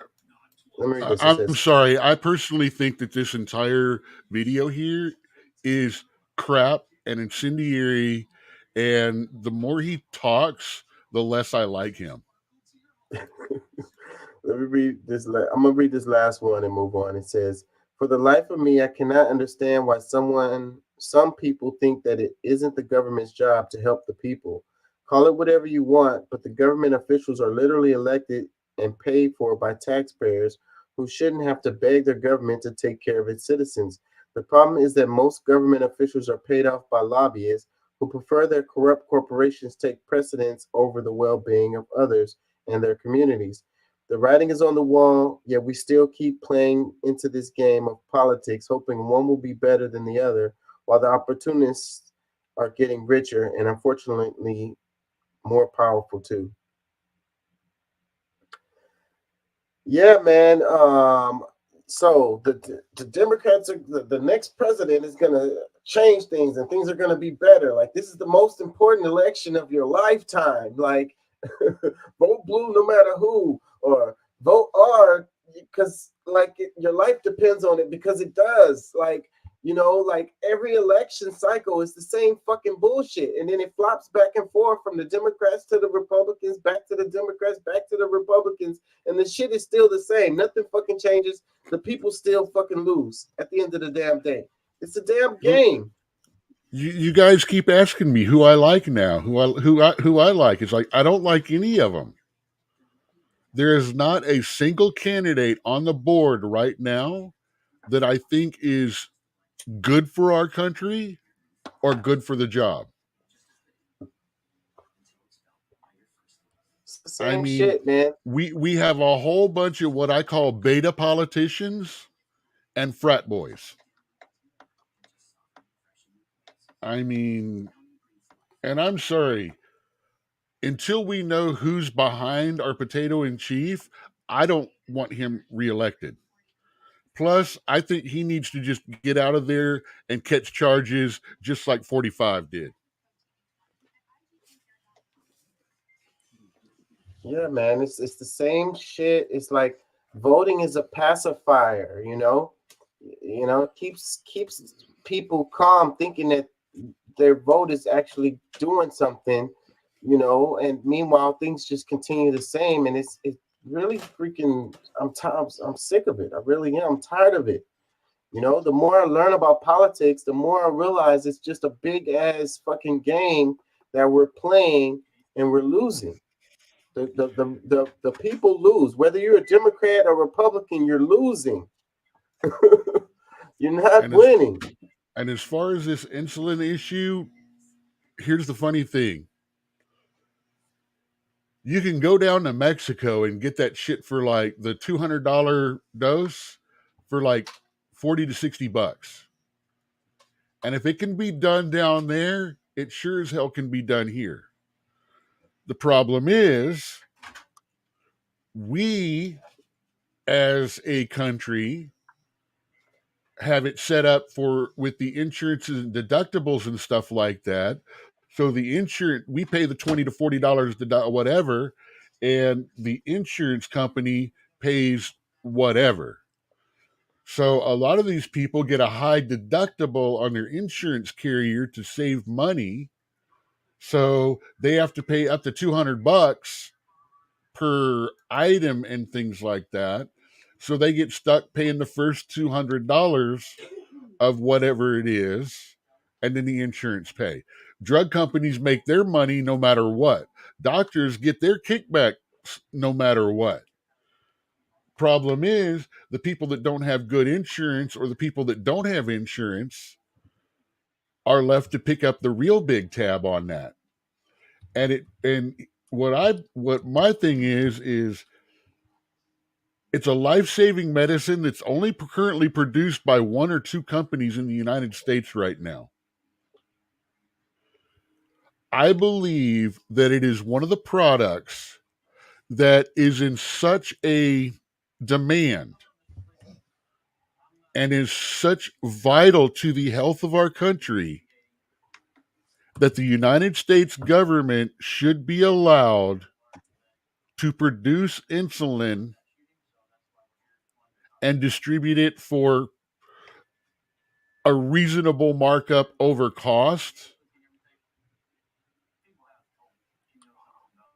And I'm saying a reasonable markup so as to not shut out private industries entirely, but to be able to go, well, the government can sell theirs for, $100 a month. So they're going to have to be competitive with it or not. And that is one of the things that people don't realize. The government can do that. If there's only one or two producers in the United States, if it's such a needed item, like baby formula is another one. 3 plants got shut down and the whole country ran out. It is not unreasonable for the government to produce baby formula at a reasonable markup. And when I say reasonable markup, I'm talking a 20%, 30% markup, not 200, 300%. It costs them almost nothing to produce that shit. Well, that's what I'm saying. The standard profit margin back before corporate gouging took effect was normally about 30 to 35%. I mean, that was your expected profit margin for your businesses and whatever. So I can see, and any profits that the government makes must be, I would say, paid back to Social Security first, and then used to buy our foreign debt back. Because people don't realize that's what we've done wrong. We've floated out so much foreign debt right now that we are barely paying the interest every year. So if we do a program like this, split the profits between bundling up the Social Security, which is draining because we've got the population hump, which is going to go down, and then half of it toward buying our stuff back. That means we spend less every year on interest to foreign debts. We don't have to find other places and stuff like that to help support the Social Security system, which should never have had money taken out of it in the first place. Let me read this. It says 0 congressional Republicans voted to cap insulin costs for seniors in the Inflation Reduction Act. Comments. It says, not a single Democrat member of the House voted Thursday in favor of legislation that would ban male athletes from competing in girls' sports. Why? Another comment, it says, how many voted to close the southern border so that the huge influx of disease, crime, and spies can finally stop? Another one, it says, what a joke. Do you remember what Joe did to diabetes meds the second he got in? Now he's pretending like he's a savior, lowering it. It was just confirmed that for the entirety of the presidency, he's been wandering the halls naked, not remembering who he is. There are also many that have seen him take amphetamines to be able to function briefly in the mornings. This Joe man, Basement Joe, has made your everyday life easier, cheaper, better. No, could you please find your 2 brain cells and rub them together, good Lord. Another comment, stop funding the cartels with open border, build the wall, America first, Trump 2024. Another one, read the bill, it's full of pork for Dem special interests. Oh, yeah. Another one, it says, that is, to let you know, that is a good portion of why it got voted down. Another comment says, because they believe the primary focus of healthcare should be a for-profit endeavor rather than preventing and curing ailments the way the rest of the world does. Another one, because they would sooner see seniors dead than make life-saving insulin affordable. One more, and I'm going to move on. It says, why? Please give me a good explanation besides we don't want to agree with the Democrats on anything. You are all there supposedly to represent the people. I'm quite certain there are people in every one of their district that will benefit with passage of this. Yeah, I really don't understand why they would have a problem with this particular part of the. Maybe they feel like there's pork in the bill, but what problem would they have with this particular part of it? I don't understand. Like, for the life of me, I couldn't possibly understand that.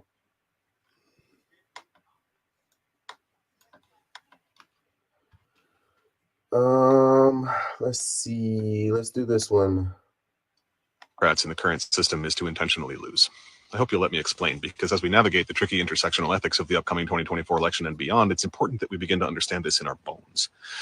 50 years ago, the U.S. had 2 political parties, Republicans and Democrats, and both had genuine public support, and both platforms held some public appeal. And then the right wing realized that there was unimaginable money to be made from corporate campaign funding. So they abandoned their entire platform and dedicated themselves completely to allowing the exploitation of the environment and the working class to give every single penny to the ultra-rich. Paid really well, but there was no way they were going to win elections with that as a platform, because it amounted to a giant middle finger to the working class and their voter base. So they needed to mobilize a new voter base. They looked at a few options and settled on evangelical fundamentalist Christians who were previously pretty apolitical. In order to buy their votes, the Republican Party turned on a dime in the 1980s and became rabidly pro-life. Before this, the Republicans were openly pro-choice because abortion is a personal right, and they were the party advocating personal rights.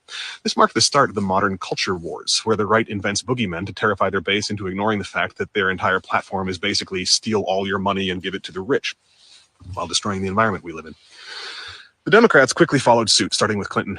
They also abandoned any actual representation of their base for corporate cash grabs, including massively lucrative arms deals and warmongering in order to funnel billions through the Pentagon into their corporate funders' pockets. So the only 2 major political parties in the most powerful country in the history of the world both completely sold out to corporate interests some 30 to 40 years ago, which has led to an ever-widening gap between public opinion and legislation.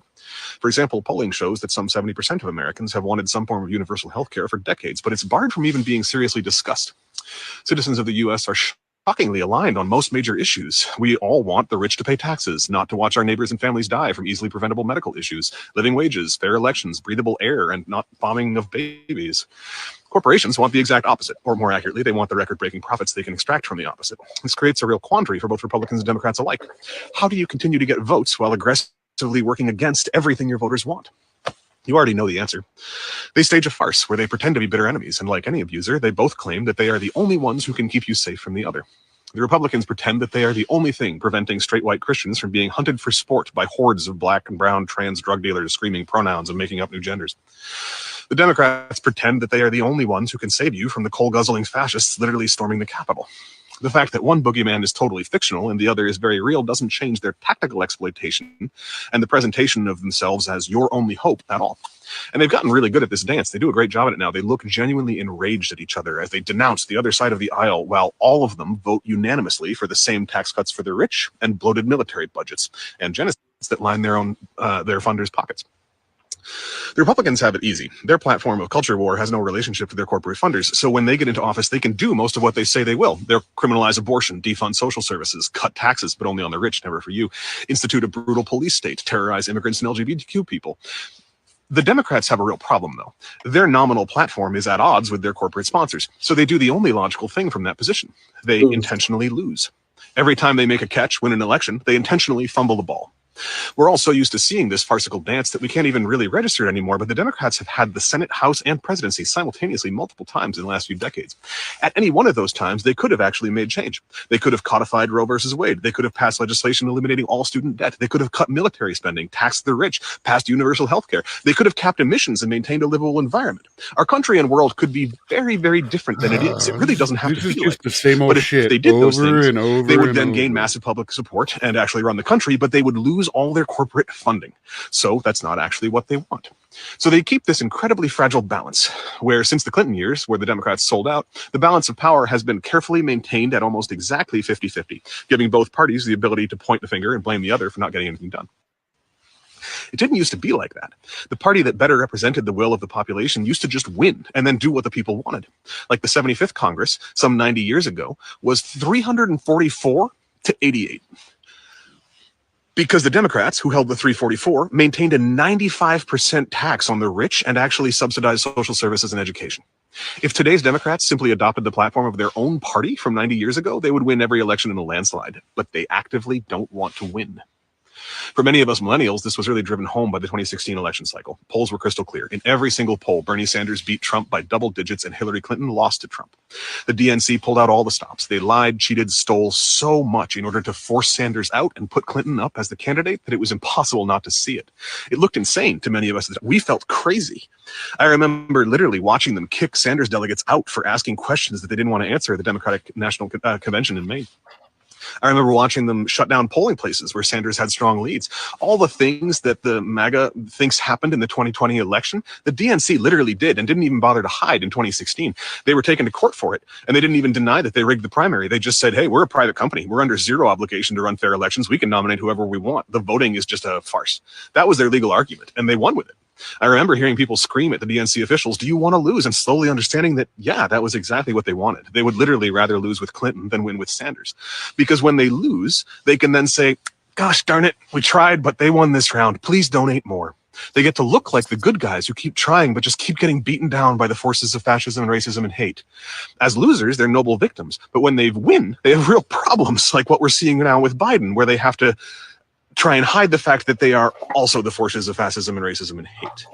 If Trump had won, he'd likely be doing the exact same thing, but it would be normal. We'd all expect it, and the DNC would fundraise like crazy. When a Democrat commits genocide, though, we're supposed to see it as atypical. Unflinchingly committing genocide is supposed to read as, oh, a little oopsie from an otherwise ethical humanitarian democratic leader. The fact that the Republican platform doesn't interfere with their corporate interests and therefore they can enact the policies they promise to, while the Democrats have to constantly appear to fumble and fail in their oh-so-genuine efforts to create change has, of course, led to the rightward drift of U.S. politics over the last decades, to the point where Republican elected officials are now openly saying out loud that we should kill all Palestinians, while the House just voted near unanimously that anyone who says we should not commit genocide must be anti-Semitic. That shift is noteworthy. If any politician had stood up and publicly said that we should kill all of a given race 50 years ago, they would have rightfully been called a Nazi and lost all public credulity. Today, that's accepted on the floor of a state house, while opposing genocide is condemned and literally censured. That's pretty intense, and it's like that across the board. The only thing that matters in political discourse is controlling the parameters of the narrative. What is outside the bounds on each side? If you control these two bookends, then the content of what is said in between them becomes wholly irrelevant. Both bookends have been steadily shifting to the right for a long time, to the point where now right-wing politicians openly advocate ethnic cleansing and left-wing politicians just quietly fund ethnic cleansing. And anything to the left of funding ethnic cleansing is literally censured. Remember how 100 years ago the Democrats controlled like 80% of Congress and they taxed the rich at 95% in a way that gave the US the strongest economy in the history of the world? Now, if any elected official is crazy enough to suggest that the rich should pay any taxes at all, they're labeled as communists and laughed out of the room.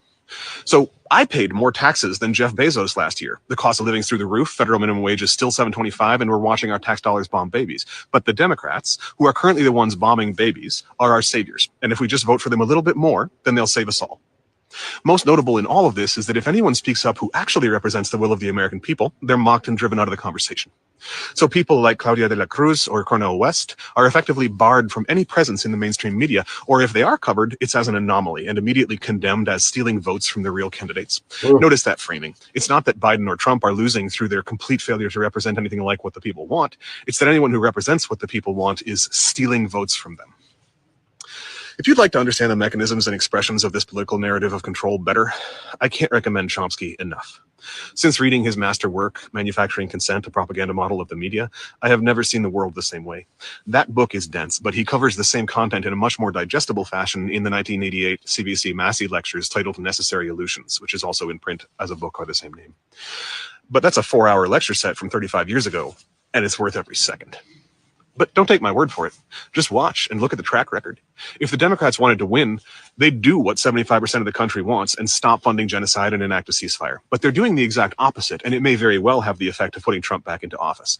As you watch that play out, or whatever the next scenario is where the Democrats fail or look wildly inept, just remember this video and compare what you're seeing to the idea that they want to lose. If they wanted to win, we all know how they could. They're not doing that. So ask yourself what priorities would lead to their actual ineffective course of action and whether those priorities align with yours, your neighbors, and those of everyone who wants a safe, livable world. The role of the Democrats. Intentionally lose. The Democrats intentionally lose. And this is the story of the good cop, bad cop scenario that we have going on in our political discourse. Like, I mean, I think it's obvious as hell. Like, they get paid to lose. They get to go home with money from their campaign and, you know, be like, oh, it's those Republicans. It's their fault why we can't get nothing done. You know, our hands are tied. We tried, you know.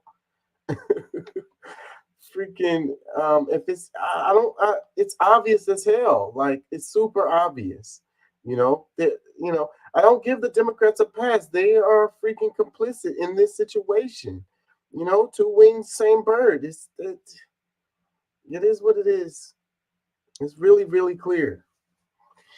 You know, we're getting played. We're all getting played. You know, the idea of if you did polling on a lot of these policies, and you know, it be overwhelmingly supported by the majority of Americans, and none of these policies are even on the table. Like, and you have to wonder how do they keep getting away with this? Paid to lose, intentionally losing. You know. And like I say, when they have control, when they have the power, they don't ever get nothing done, and then they make excuses. And when the Republicans have power, they get all kinds of shit done. They don't make excuses. They get shit done. You know, it's crazy. Let me read some comments. It says, I've been thinking heavy about this because it's very obvious the way these two parties really are wanting the same thing, but putting on a farce that they are arch enemies. So my question is, what's the solution? Because I know many Dems are over their party and will not be voting blue no matter who in 2024. What do we do? How do we get out of this cycle?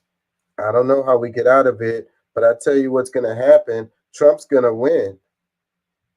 Trump's going to win, and I don't see no other option, no other result of this present situation. I still think they're going to block him. I still think that they're going to keep him out of the race. I don't see it. I don't see it happening. Trump's going to. Oh, by the way, you do realize that that they didn't vote down an insulin bill.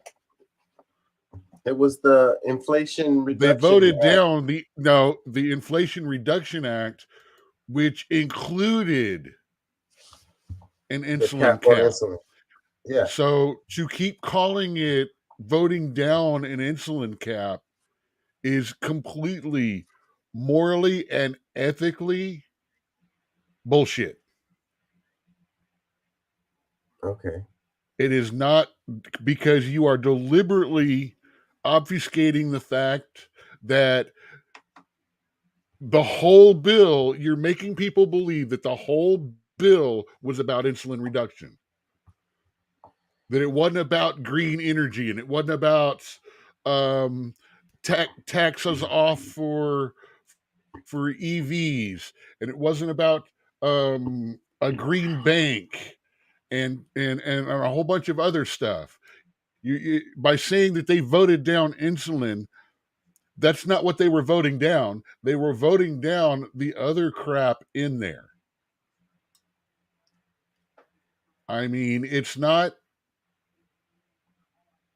like I say, it's not right to sit there and go, well, they all voted the insulin bill down, because that is a complete 100% misrepresentation of the fact. Well, that's not what that meme said that I played. It didn't say, that's not what it said. But right now we're talking about how you got the Republicans and the Democrats pretending to be arch enemies when like for example, the Pentagon budget that passed easily, bipartisan,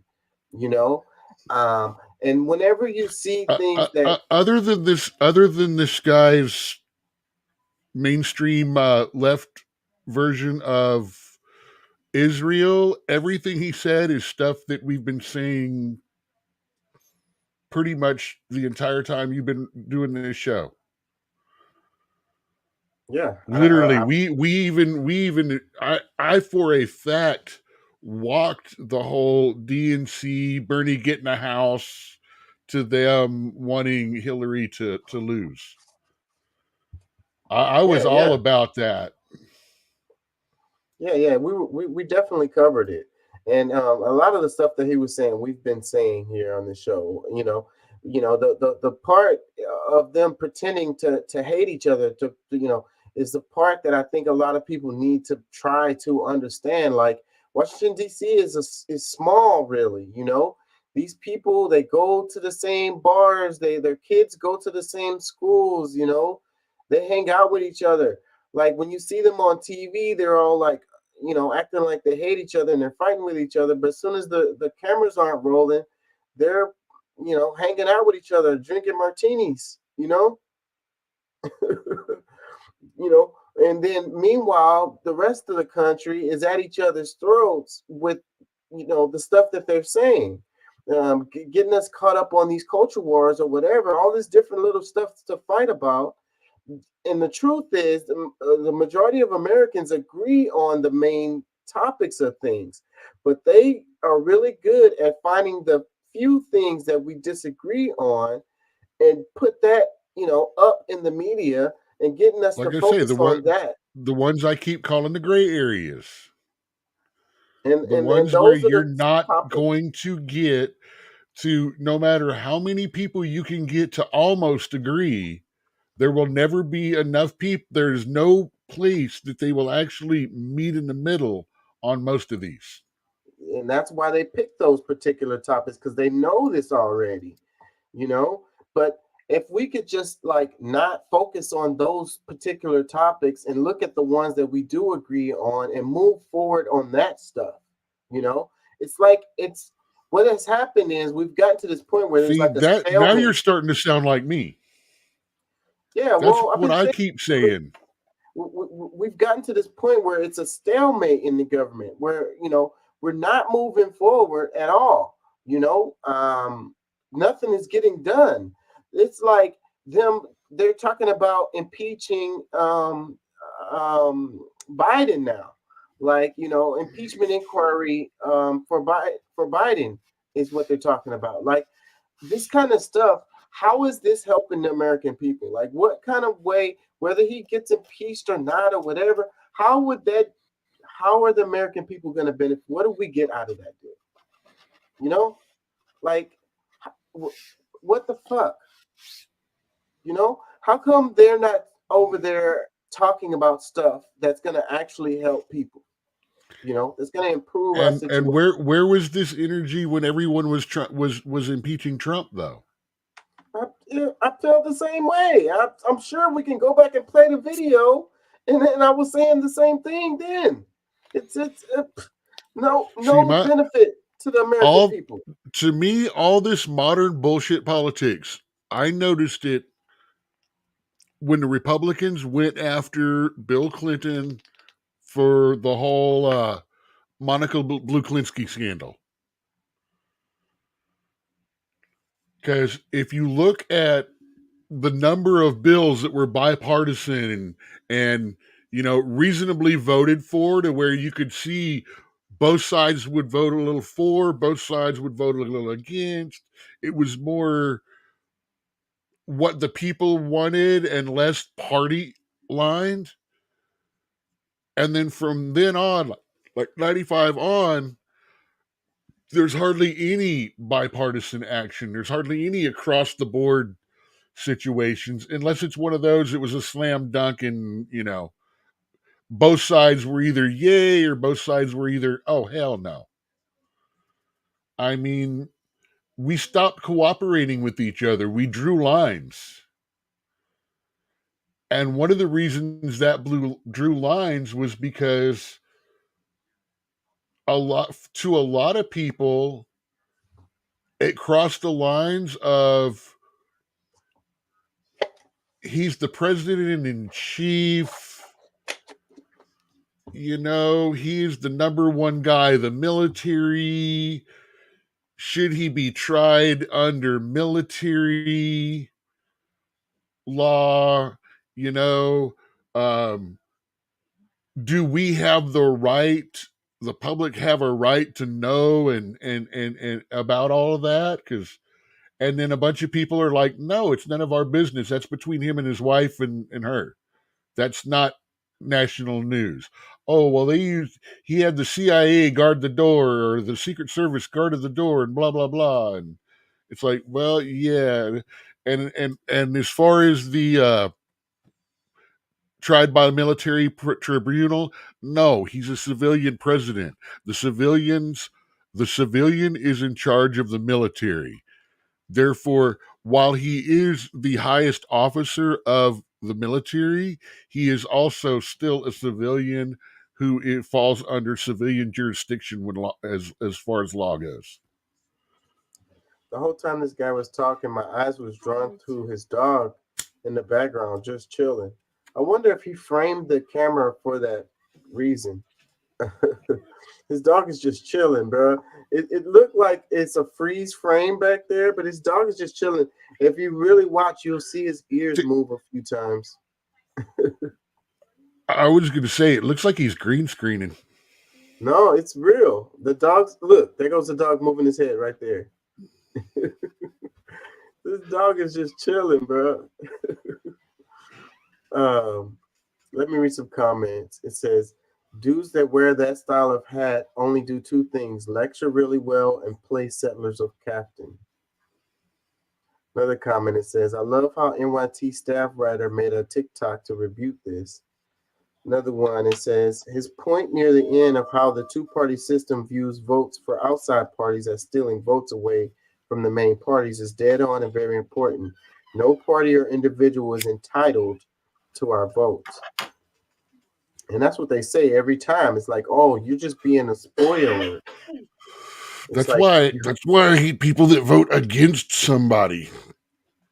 Oh, I'm going to vote for him, not because I think he's any good, but because he's the only one that can beat them.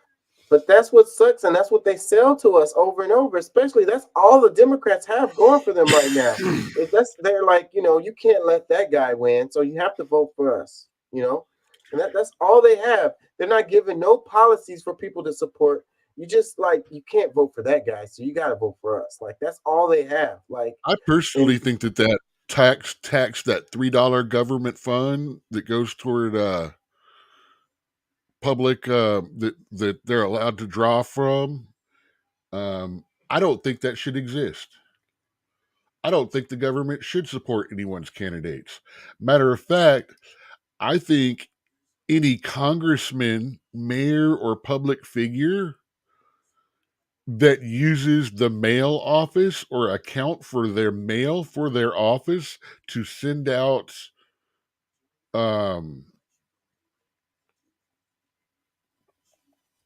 campaign flyers and stuff like that should have that money charged right back to them.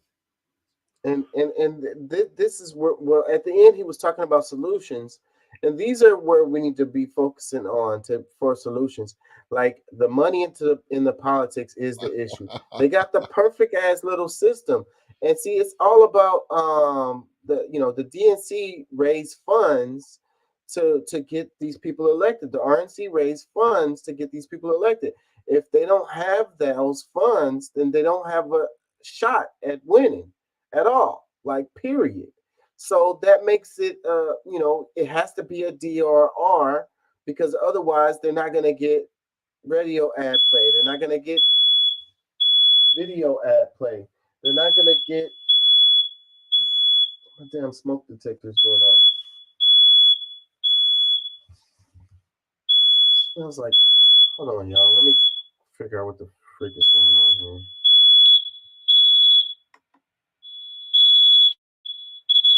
Let me play this.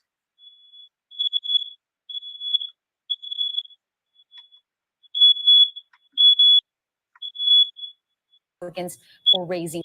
So, Vicki, today marks 1 year since President Biden signed the Inflation Reduction Act. The controversial legislation has been praised by Democrats for its investment in climate issues and criticized by Republicans for raising taxes. But surveys suggest most Americans don't really know what all is in it.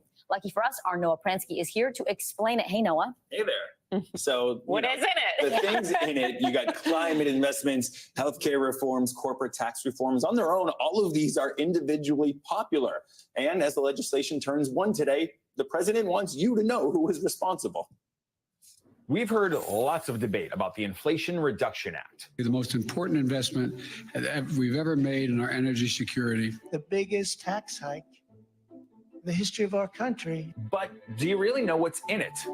Let's break it down. The Inflation Reduction Act, also known as the IRA, committed $500 billion over the next 10 years toward clean energy and healthcare investments. We're talking about tax credits for electric vehicles, for improving your home energy consumption, and for companies that produce renewable energy. Also, insulin price caps, prescription drug reform, and Affordable Care Act subsidies. To pay for it, the IRA also included increased IRS enforcement and a 15% corporate minimum tax. The Congressional Budget Office found the bill would more than pay for itself. And in the year since it was signed, inflation has pretty much done what the president promised it would. This bill will, in fact, reduce inflationary pressure on the economy. We're back close once again to the Fed's 2% inflation target. But economists have been skeptical about attributing any drop in our inflation rate to the Inflation Reduction Act. In fact, not even President Biden appears to be making that claim anymore. At a recent fundraiser, he said, quote, "I wish I hadn't called it the Inflation Reduction Act because it has less to do with reducing inflation than it has to do with providing alternatives that generate economic growth." Wind energy is cheaper than fossil fuels. Solar energy is cheaper. Regardless, only 1 in 4 Americans say today that they have a good idea of what's in the bill. and Yale researchers found that only 38% of America approves of it. However, when that same group of respondents was briefed on the contents of the bill, their support nearly doubled to 68%. The provisions are popular in the rare cases where Americans are actually familiar with them, which may explain the president's recent interest in barnstorming the country. Folks, every Republican voted against our clean energy investment known as the Inflation Reduction Act. Eager to talk all things IRA. I mean, let's talk about branding. Honestly, at the end of the day, the name of it didn't work. Biden doesn't even like the name of it now. But you mentioned that really interesting survey that found 68% of people approved of what was actually in the Once they act. learn what's in it. Right. Well, what about lawmakers? This is crazy to me. The reaction across party lines. Did people not know what they were voting for? Well, I think lawmakers had an idea, but again, branding, right? Yeah. So it's part of the Republican brand to oppose anything that the Biden administration does. It's part of their Democratic brand, but nobody's really selling what's in it. And just to prove your point, this Yale study, which showed huge shifts in favorability, they mentioned the word investment and not spending. That's where we saw the popularity almost double. So again, depending what you call it, spending, investment makes a big difference. Absolutely. Yeah, words matter. Words matter. Words Indeed. matter. Interesting. As always, thank you, Noah See you Prince, for soon. breaking that down. Thanks, Noah. Thanks for watching our YouTube channel. Follow today's top stories and breaking news by downloading the NBC News app. Okay, guys, I'm sorry for being gone. I had to deal with a situation. I didn't even get to hear what that video was playing, but I know I was looking at the Inflation Reduction Act.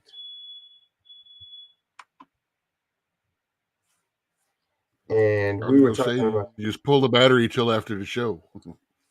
yeah. I just had the office come and replace all the smoke detectors because they were going off like crazy. But they just turned on the heat, and it's the first time the heat has been turned on, and it's kicking out some like dust or something. And the smoke You got to detectors, see it. It's not just a smoke detector; it's a CO2 detector as well.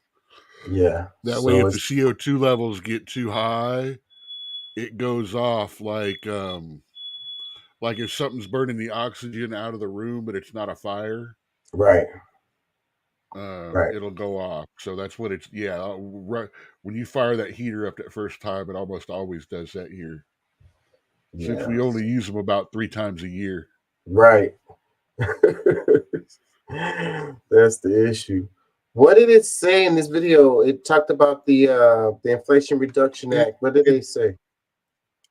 It tried to break down what was in it, to tell you some of the different things that were in it and stuff like that. Yeah, I was hoping that it cleared up what was in it. So I was looking at that while we were talking A little earlier. bit. It was very poised to make it like it was a very bad thing that it was done. You know, all these great things. I mean, everything individually about it was great.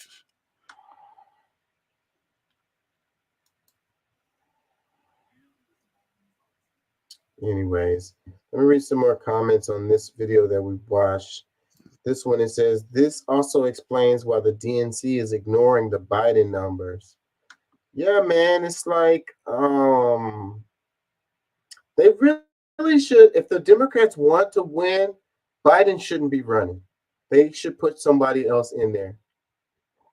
I don't know who that person is, but somebody other than Biden, if they want to win. They put Biden up there, the Dems are going to lose. That's why I say my prediction is Trump will win this. He pretty much has a slam dunk on his hands.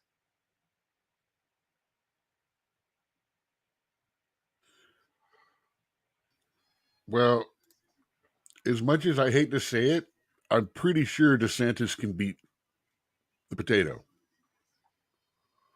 Man, almost anybody could beat Biden right now. Like not anybody, but there's a lot of names that could beat Biden right now. Like a lot. I'm thinking DeSantis and Rami. Shoot, what's her name? The one that we were talking You about. got the old hardline. You got the old hardliner, and you've got the cool guy of color. Nikki Haley could beat Biden. No. Not A now. lot of people like Ramaswamy. He's second. Ramaswamy is polling right up, Well, that's not what I'm right in saying. front of Trump, but he's the next one down. DeSantis and Rami is actually a pretty strong red ticket. Well, DeSantis isn't polling very well. He's low. He's pretty low. Nikki Haley, Ramaswamy, and there's another name that's above him. But for all the reasons that he's not getting good polling, Rami's got the ones that he needs. That's why I'm saying the two of those together could probably do pretty well. But then again, DeSantis is having the problem of running his mouth right now, and he's starting to believe his own spiel. It doesn't even matter because Trump is the most popular politician in the country right now, hands down. So it doesn't even matter. Trump will blow all of them out the water. There's nobody in his I still category. don't think he's gonna. I still think they're going to stop him from running. They're trying. I mean, that's their only game to try to, because he's going to win this.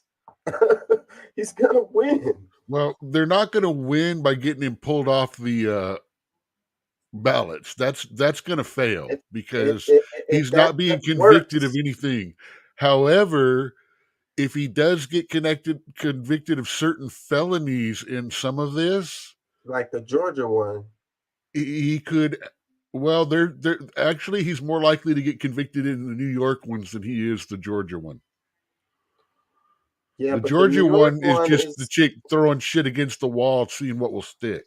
Yeah, but the New York one is like more civil, right? That's not even a felony. Those are not It's criminal about charges. It's about money. Yeah, it is though. It's about money though. And that kind of stuff, it's still felony, it's still all that. That still disqualifies him in a lot of states by state constitution from being able to run. Yeah.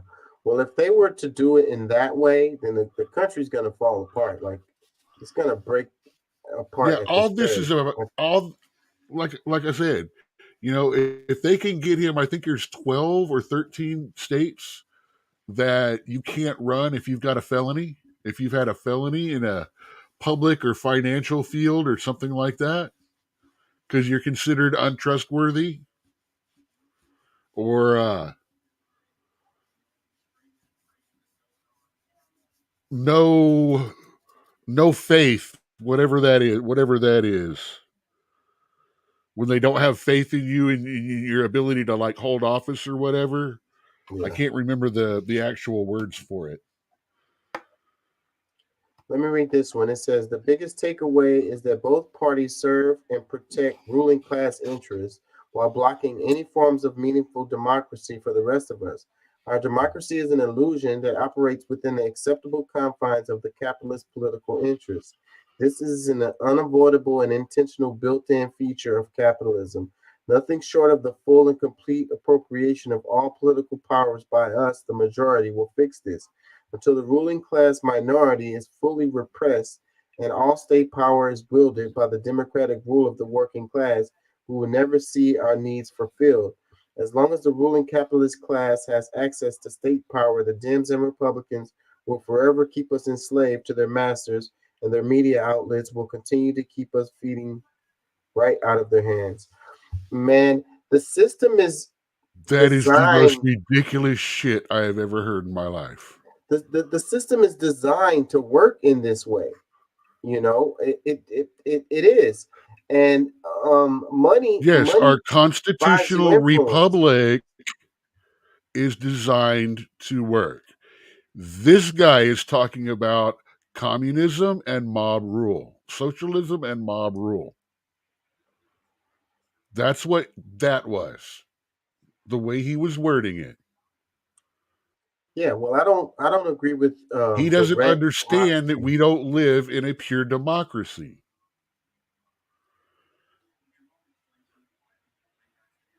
We're a constitutional republic. That is a different animal. It is a democracy to a point, but it is a constitutional republic. It protects us from pure democracy. And it's supposed to protect us from rule by king or government as well. And right now, it's starting to fail on both. Yeah. Because the mob is beginning to rule, and the king our freaking country serves is becoming authoritarian. Couple more comments. I'm gonna move on. It says, "This is one of the best videos I've seen about this issue. It explains it so succinctly." Another one, it says, "Gaza opened my eyes to all of this." Another one, "Neoliberalism fundamentally changed social contract theory from state and citizen to state and market. Following the Warren Court, we find the Powell Memo, 1971. The Powell Memo was an explicit response to the progressive jurisprudence of the Warren Court." Let's move on. It's kind of like beating a dead horse with that freaking topic.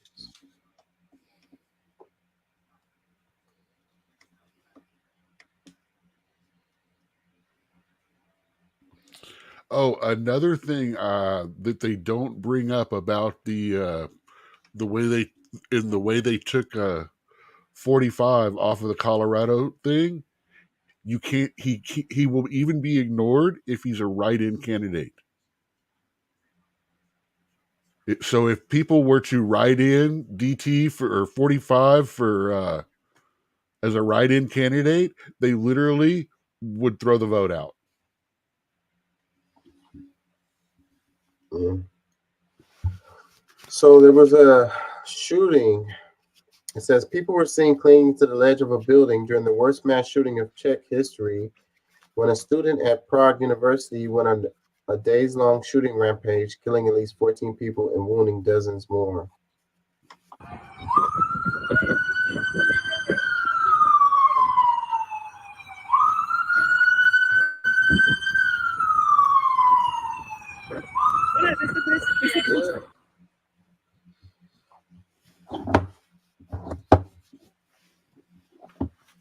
Shit. What happened?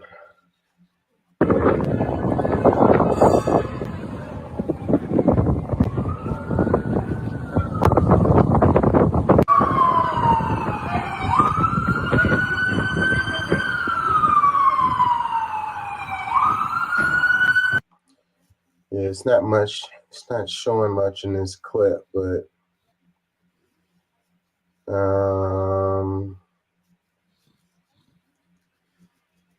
it says, let's read some comments. It says that They're happens. surrounded. They're looking at the building. If you'll notice, there's 3 people. I'll tell you. Let it roll a little. Let it roll a little bit. Stop. I can't control it. Oh yes, I can. There. See, they're hiding. They're hiding out on the ledge. The cops are surrounding that building, so the shooter's probably in there.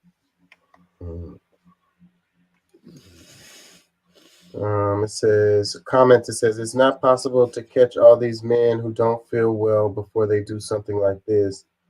There must be something to do, right? 99% of the time, it's the men who are responsible for the statistics. And why is that? Another comment says, he's another Arabic person like to enter the haven and earning some points for his God. What are they trying to say? Heaven?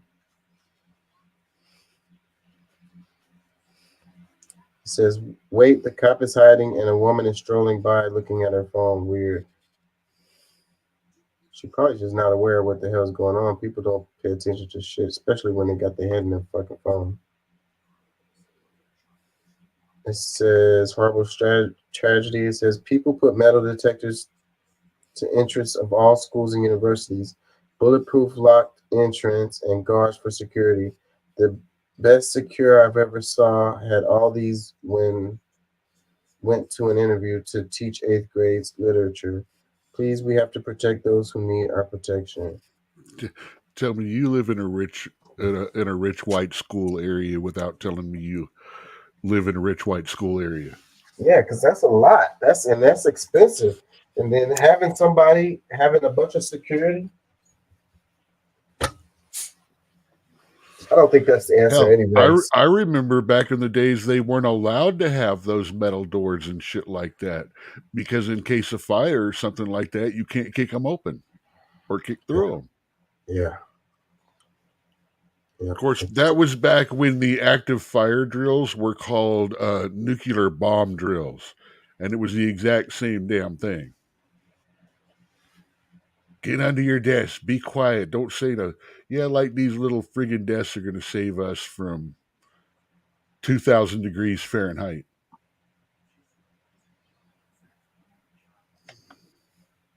Yeah.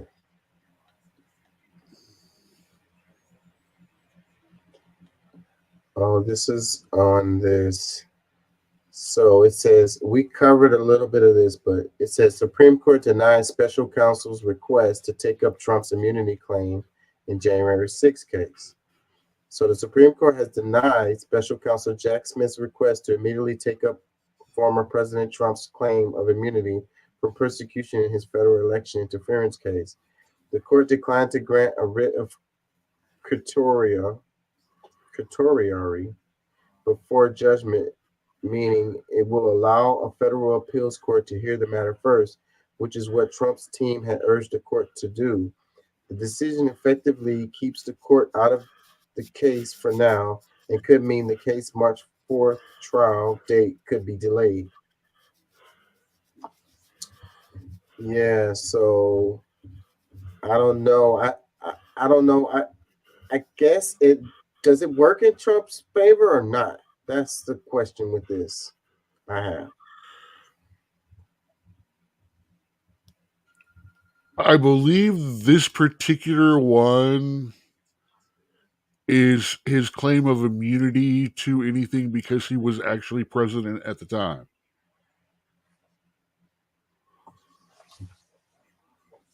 Which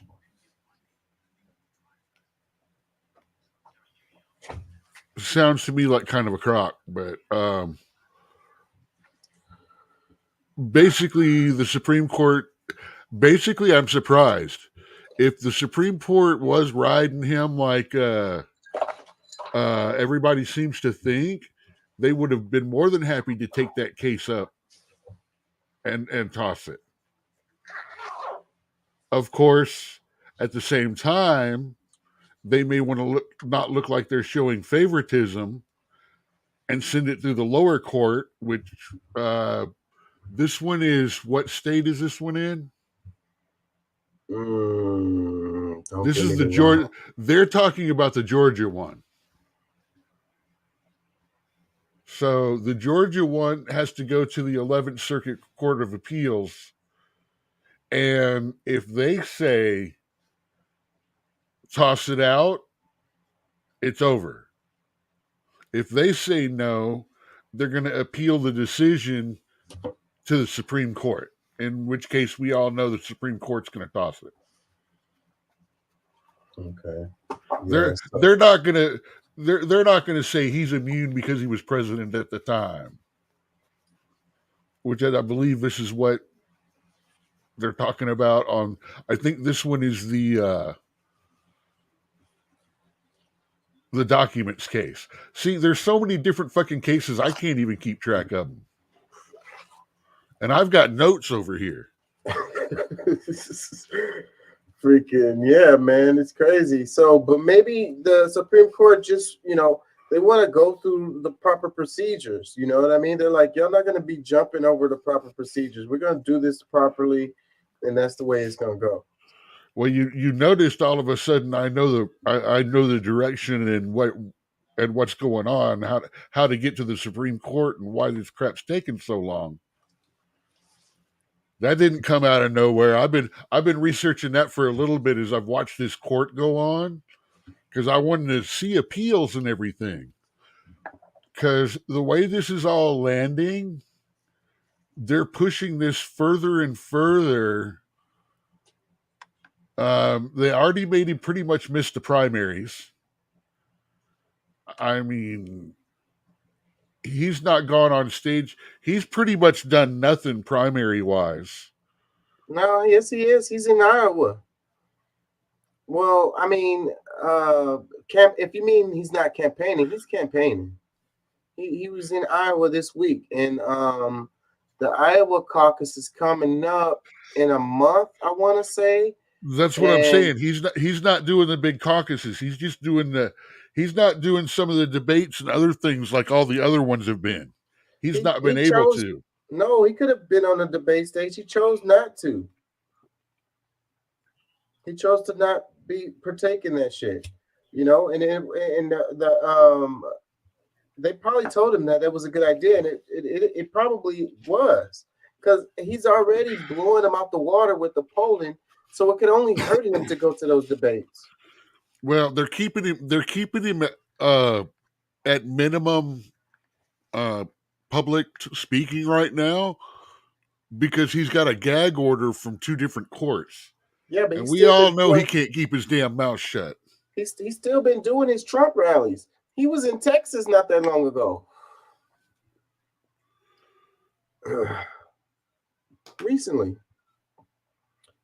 Let me read some comments. It says, bet they're going to be real quick to take up the Colorado ineligibility case. I can't talk today. Another one, it says, it's called due process. Democrats are scrambling to do whatever they can to prevent this man from running again, and it's pathetic. Talk about an attack on democracy. Another one, it says, this Supreme Court is extremely corrupt and compromised. Fact. Another one, it says, the dumbest, most corrupt, democratically void Supreme Court in the history of the United States. Another one, because our Supreme Court is disloyal to America, point blank, they shouldn't have any other authority at all. These guys don't even realize the Supreme Court's on Trump's side. Yeah, I mean, crap, what? 3 of the 7 of them, or almost a third of them, were put there by him. Yeah. They're all like, oh, we just sat there and 2 minutes realized either direction, either reason that they made the decision, it was a strong decision. I mean, yeah, following the procedure is not bipartisan. Is not partisan. This is the problem with the Republican Party right now, is the Trumpers. Any little thing you say against Trump, it's not about Republican Party or anything like that. It's about Trump specifically. It's the Trump derangement syndrome on the right side. I mean, it's that group of people, like I said, they're all like, oh, fuck this Supreme Court. If they did anything that may have gone against Trump. And it's like, but dude, just 2 days ago, you were like, oh, they were wonderful because they supported something that Trump said. Dude, too much of a, for a fulcrum for what is right and wrong and good and bad, Trump is not the one you want to put the lever on. Yeah. Their brains turn into mush because they just, what I don't like from both sides is how you just cape for your guy no matter what. Like, what's the truth and what's real and what doesn't matter. It's like, I gotta freaking back up my guy. I gotta, support my team no matter what. Oh, and I'm both sides hate me because I'm like, well, I think he didn't do too bad, but personally, I think he was a jackass.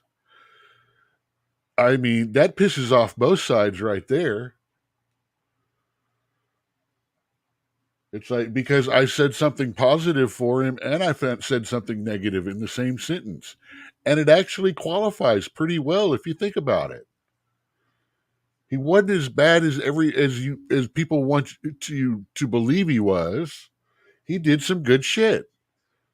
But he's a jackass.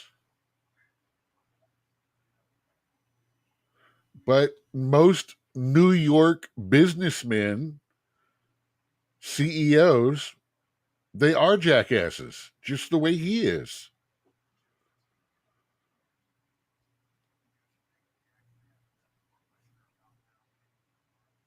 Okay. This was the one. I can't share this on the screen unless I go to Newsbreak. Hold on, let me see if I can pull this up right quick. There's a couple of articles that I shared with y'all in the chat, but they were from Newsbreak, and I don't ever really look at that on the computer. I usually just look at that on my phone. Let me see if I can find it right quick while I'm talking. Because there's two articles that I shared.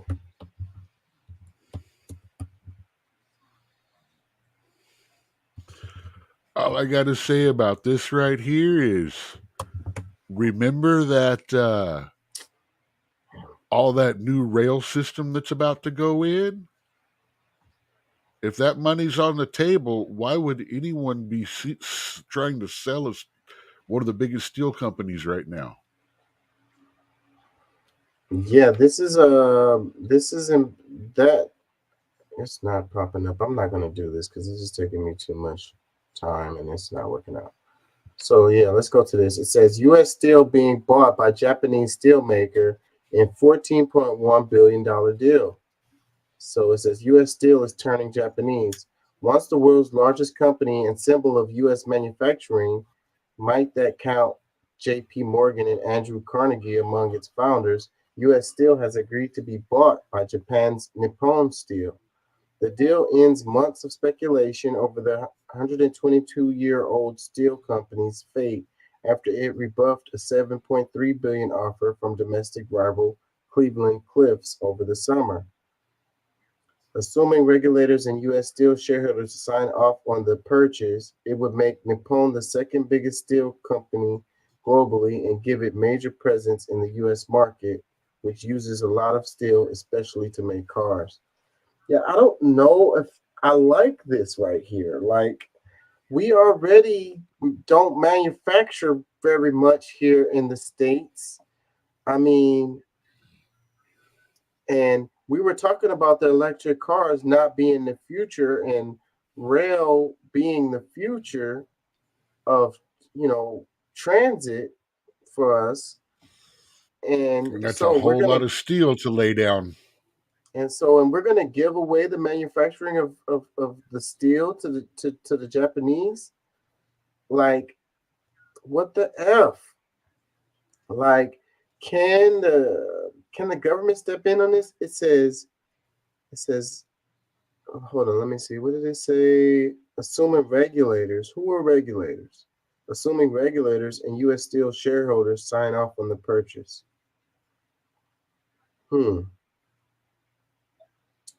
Yeah, I don't like this. This is scary to me. I don't think this is a good idea, but I guess, what can I say? I'm not the owner of this company. They got a $14.1 billion paycheck on the table. Yeah, double what the American company was going to offer them. So, and I know they were having trouble. So they've been having trouble, and they've been underwater. So that's probably why they're in a position where they want to sell. But it seems like this is not a good deal for Americans. Maybe it won't even affect it. Maybe it won't even we won't even notice it. It's probably like some of the other infrastructures that we have here in the United States that's owned by foreign capital, and we don't even know about it. It seems like it doesn't really affect how things happen or work or whatever. I mean, who's going to be working there? Are they going to just hire the same people that's been there before, or are they going to bring in a bunch of Japanese people?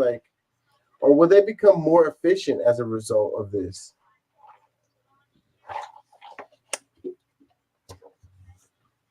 I don't know. I don't know how to feel about this. Let's read some comments. It says, first comment says, I mean, Japanese steel was once the stuff of legends, and their quality control can be exceptional. As long as U.S. workers retain their jobs, I'm down. Another one that says, Americans are more worried about fighting culture wars than building anything. I'm telling you, man, you know, we need to bring back manufacturing here to the States. But they don't want to do that because they can pay somebody pennies, rubles or something to do it overseas. And then we just buy it back here. Like, who the hell came up with that shit? Another comment that says, America really is just shit, huh? Third world vibes. We don't own or produce shit. Another one, just another disappointment to America. Another one that says, Ulysses Sinclair Steele would spin in his grave if he knew.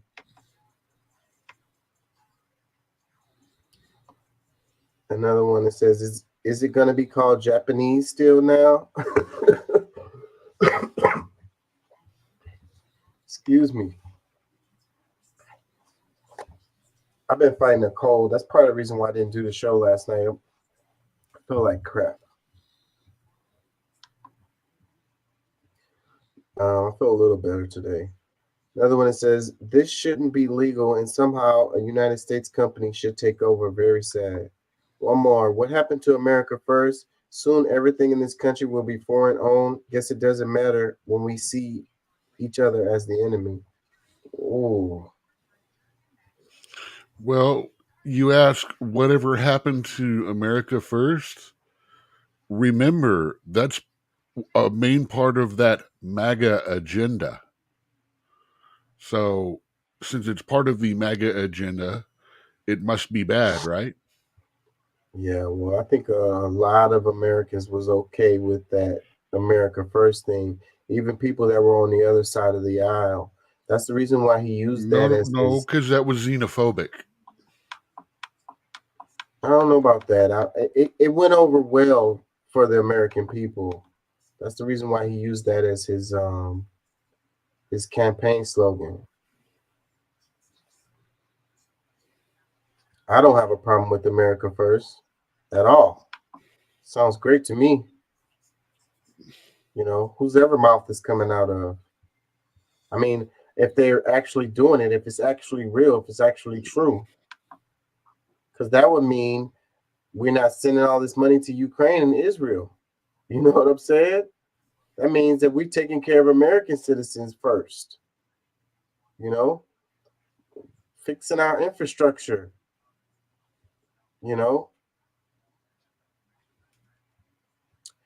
we're back on immigration again. Let's look at this. It says, here is what may be behind the historic serious challenge currently happening at the U.S. southern border. Administration officials say they face an unprecedented level of displaced people from across the Western Hemisphere who want to come to the U.S. Experts have described these push factors as primarily driven by poor economic conditions in Central and South America, natural disasters fueled by climate change, as well as general lack of security, according to the Congressional Research Service. The numbers are record-breaking. The Border Patrol made about 10,500 apprehensions along the southwest border on Tuesday, sources say. Overall, the U.S. immigration system really isn't even built for half of the migrants seen crossing the border today, a senior CBP official said. And some pictures. It says the U.S. authorities grapple with historically high levels of unauthorized migration from around the world. The border apparatus has been pushed into overdrive, drawing the concerns of politicians, advocates, and law enforcement alike. One source said 1,600 migrants were stopped at ports of entry and about 11,000 were apprehended this past Monday. I suppose Christmas will be worse than today, and New Year's will be worse than today. We're going the absolute wrong direction, Representative Tony Gonzalez, a Republican whose district encompasses much of Texas' border with Mexico, told reporters. And, you know, Texas passed that law where they can stop people just because they assume they're not legal, and then they can, deport them right away without going through the normal channels that have been set up before. But that law may not stay around long. It's already getting pushback on it, and they're saying it may not be constitutional.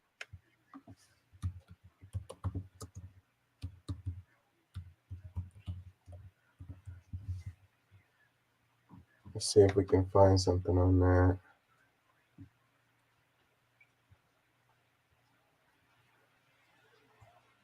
New Texas law, immigration law causes controversy. Let's go to this right quick.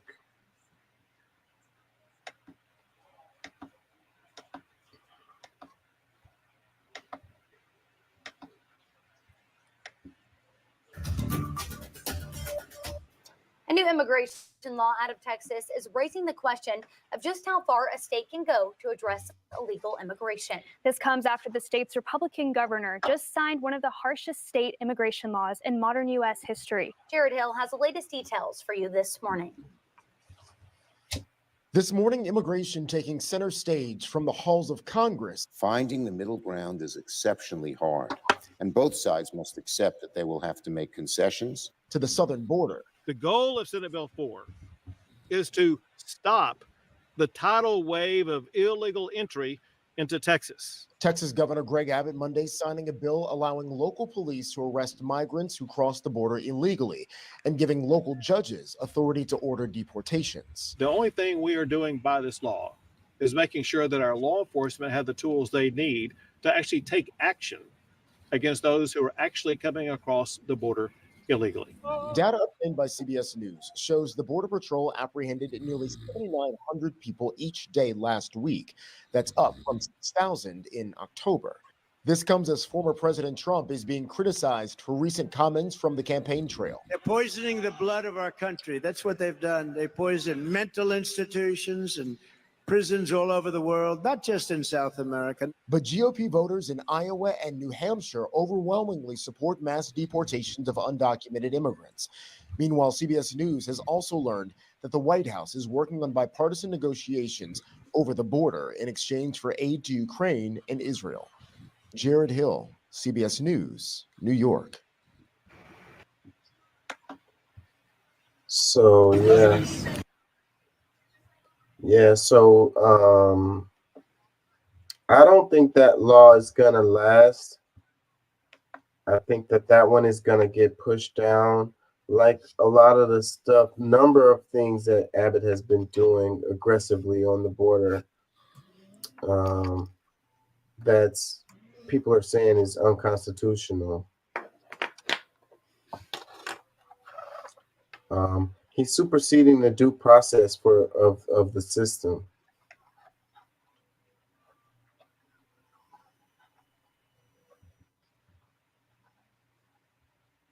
Let's read some comments. It says, when our president and his administration won't protect American sovereignty and its citizens, it's time for our elected state officials to take charge. Thank you, Mr. Abbott. You know, and the narrative has been that Biden wants open borders, and that's absolutely not true. And Biden has been harder on immigration than he's been given credit for. Let me read more. It says, finally, an adult in charge of immigration with real solutions. Another one, it says, let's take Biden off the ballot for not securing the border. Another one, the law should be in all the states, period. May God bless Texas and Governor Abbott. Another one that says, I'm glad that Governor Abbott called out Mexico. Another one, you need deputies sent all over the country with warrants. Is this underneath the same video?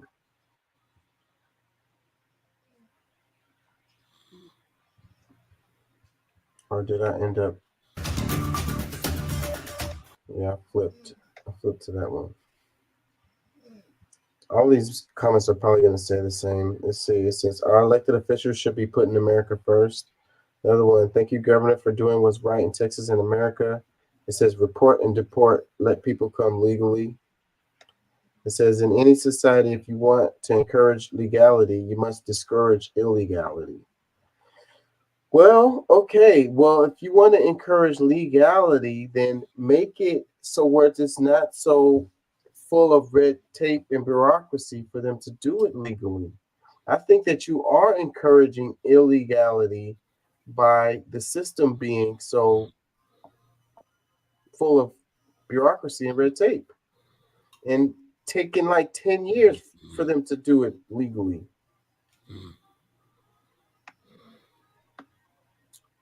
You know, fix the process, fix the system. Systems manage people, not people don't manage system. I mean, systems manage people and people manage systems. So we need to manage the system. Let me see, it's 3 a.m. Let me get some more, let me get some more before we get out of here.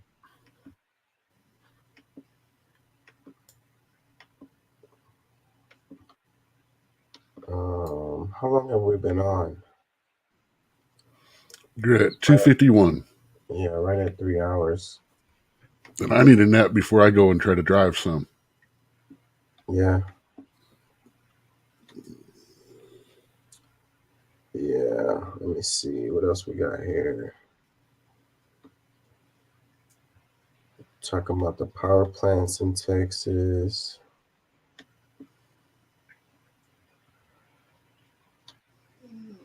Israel stuff.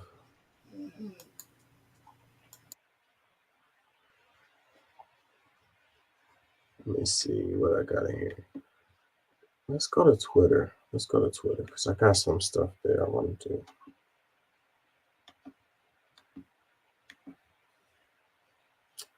Thank y'all for listening. Thank y'all for joining. I really wanted to cover the Ketanji Brown and the other one, the one, I could just read it off of here. I'd rather show it so y'all can see it.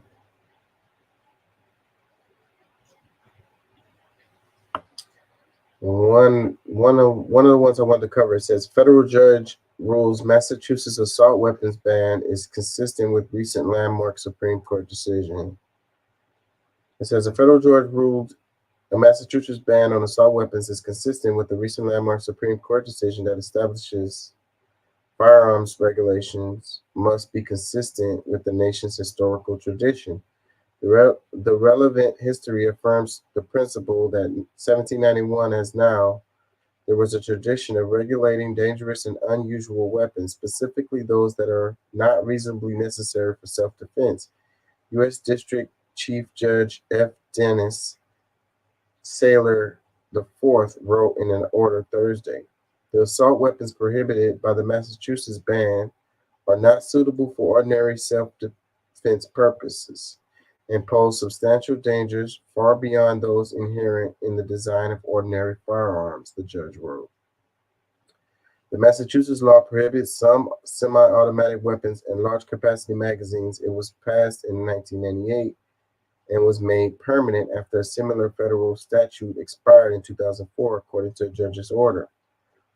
In June 2022, the Supreme Court issued its landmark Second Amendment opinion in New York State Rifle and Pistol Association versus Bruin, which expanded gun rights nationwide and established that firearms rules must be consistent with nation's historical tradition. About 3 months later, the National Association for Gun Rights, a Massachusetts resident, filed a complaint against the Commonwealth's Attorney General attempting to block the assault weapons ban, claiming it infringed on the constitutional rights. In a post on X, the executive director of the NAGR Legals Wing said the organization plans to appeal the decision. Okay. As Massachusetts Attorney General Andrea Joy Campbell called the decision a significant win in a statement Friday. Gun safety laws work, and they can be enforced consistent with the public safety and Second Amendment, Campbell said. The decision to uphold the state's assault weapons ban is a significant win that will protect the public and continue Massachusetts' leadership on gun violence prevention. So the point of this one is federal judge rules Massachusetts assault weapons ban is consistent with recent landmark Supreme Court decisions. So Massachusetts is banning assault weapons, and a federal judge said it's consistent with the landmark Supreme Court decision. So that's the point of that one, which is interesting. That could spread across the nation if they found a way to pull that off and still be with legal binding.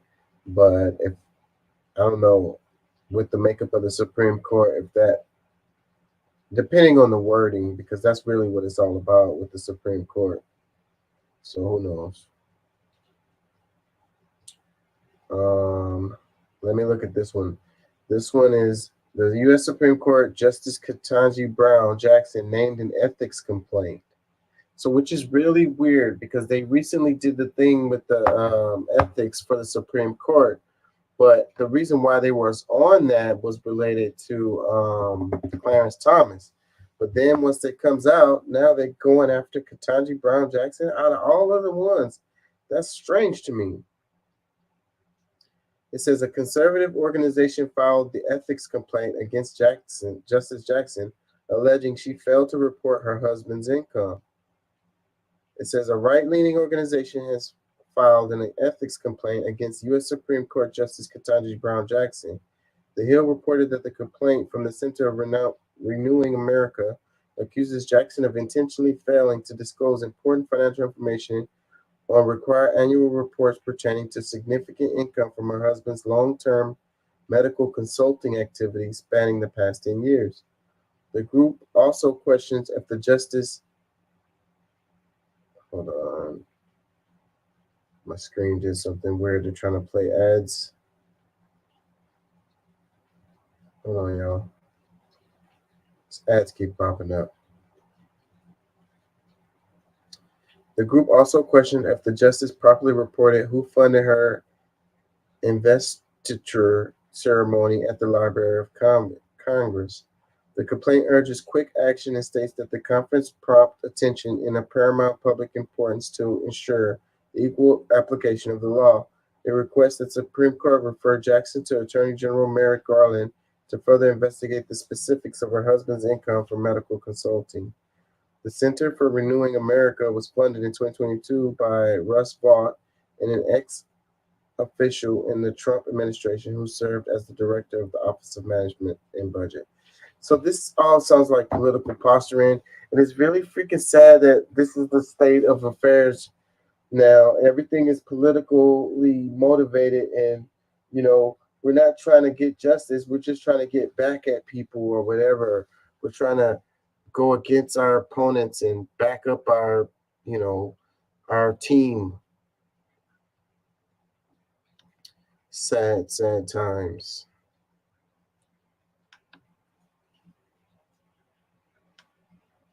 Yeah, I don't know how much longer I gonna be on. I'm probably gonna do a special show. I don't know when though.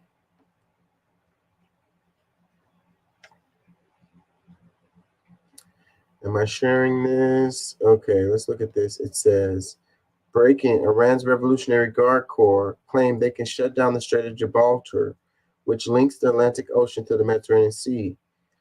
It's the narrow passage between Spain and Morocco. He says, okay, let's start World War III. So, you know, the Houthi rebels in Yemen are already causing problems because they don't want ships going through there. And this is a different situation. This is not the same one right here. I don't want to confuse y'all, but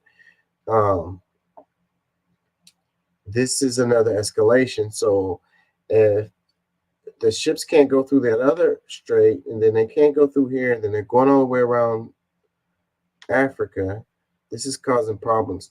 But see, this is how you attack the system, really. You know, it's all about money. And if you really want to have an impact on situations, this is how you do it. Wars are fought different now. Dropping bombs is not how you attack anymore. This is how you do it.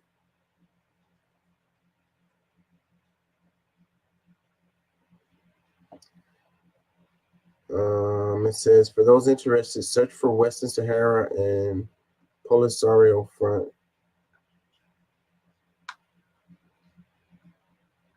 Comments, it says, why is it always the Europeans that suffer?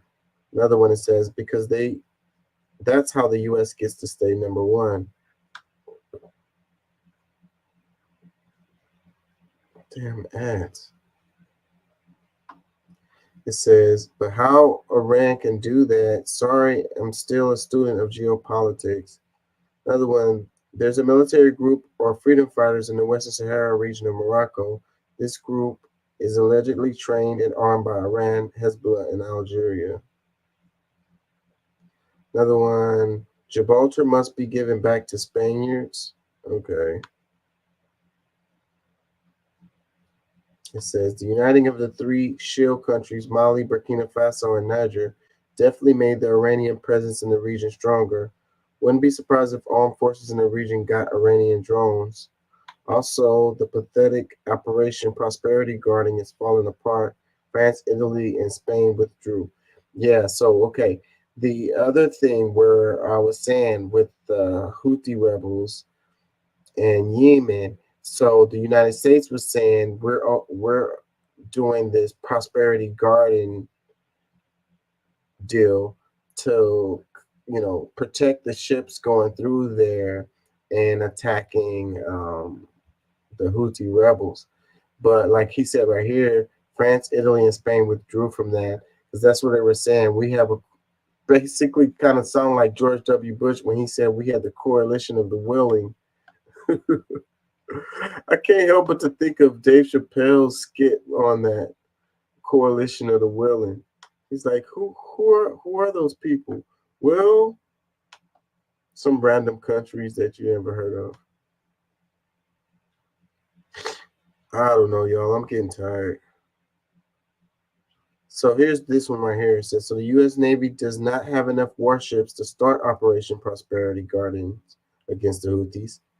It says, this is according to the maritime journalist John Conard, who said that the U.S. has built 24 littoral combat ships to be used for combat in coastal areas, but the U.S. has refused to deploy them.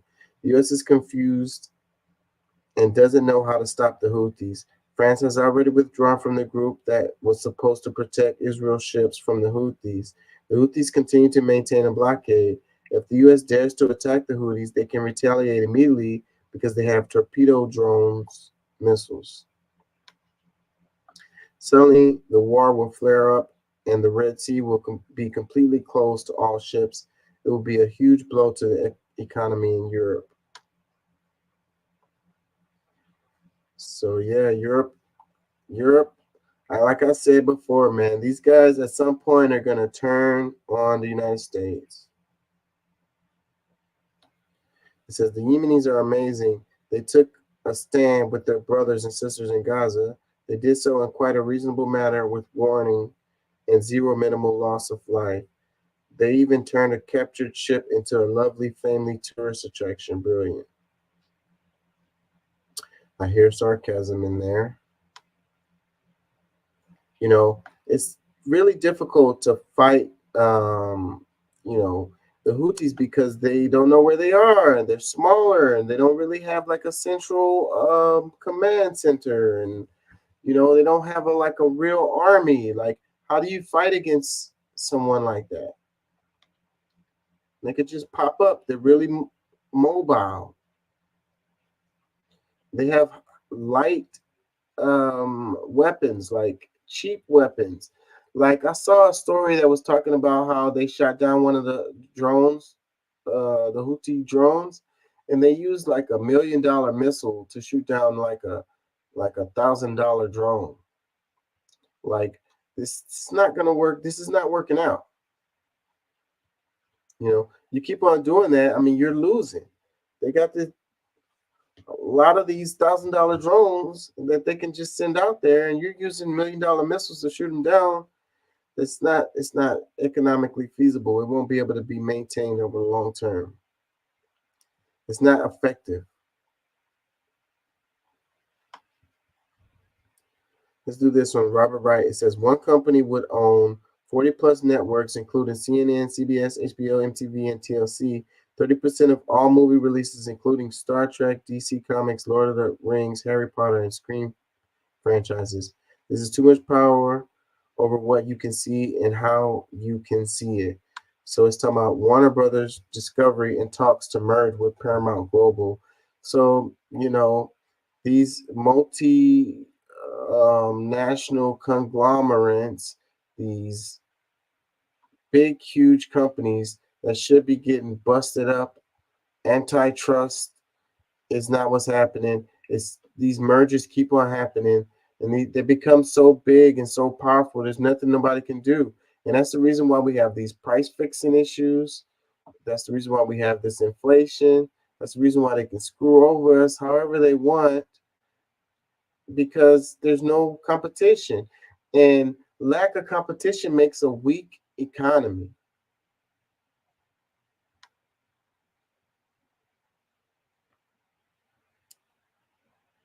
What is this one? 16.8 million, as confirmed by the Department of Justice, of the 18.4 million worldwide reports of child sexual abuse material are on Facebook. If you enact end-to-end encryption, what will become of the children who will be harmed as a result that they're not reported? Congresswoman, thanks. Child exploitation is one of the most serious threats that we focus on. What is Facebook doing? 16.8 of the 18.4 million. Well, Congresswoman, the reason those reports come from Facebook, the reason why the vast majority come from Facebook is because I think we work harder than any other company to identify this behavior and report What it to Nick are McKinnon you and doing the to shut FBI. this down? What's going to happen of these children? They won't be reported then. And you are responsible. Facebook is responsible for 16.8 million of the 18.4. I think you're right that What are you going to do to shut it down, Mr. Zuckerberg? we're working with law enforcement and building technical systems to identify. Well, you're more not of this harm working before it- hard enough, sir. And end-to-end encryption is not going to help the reporting process. 16.8.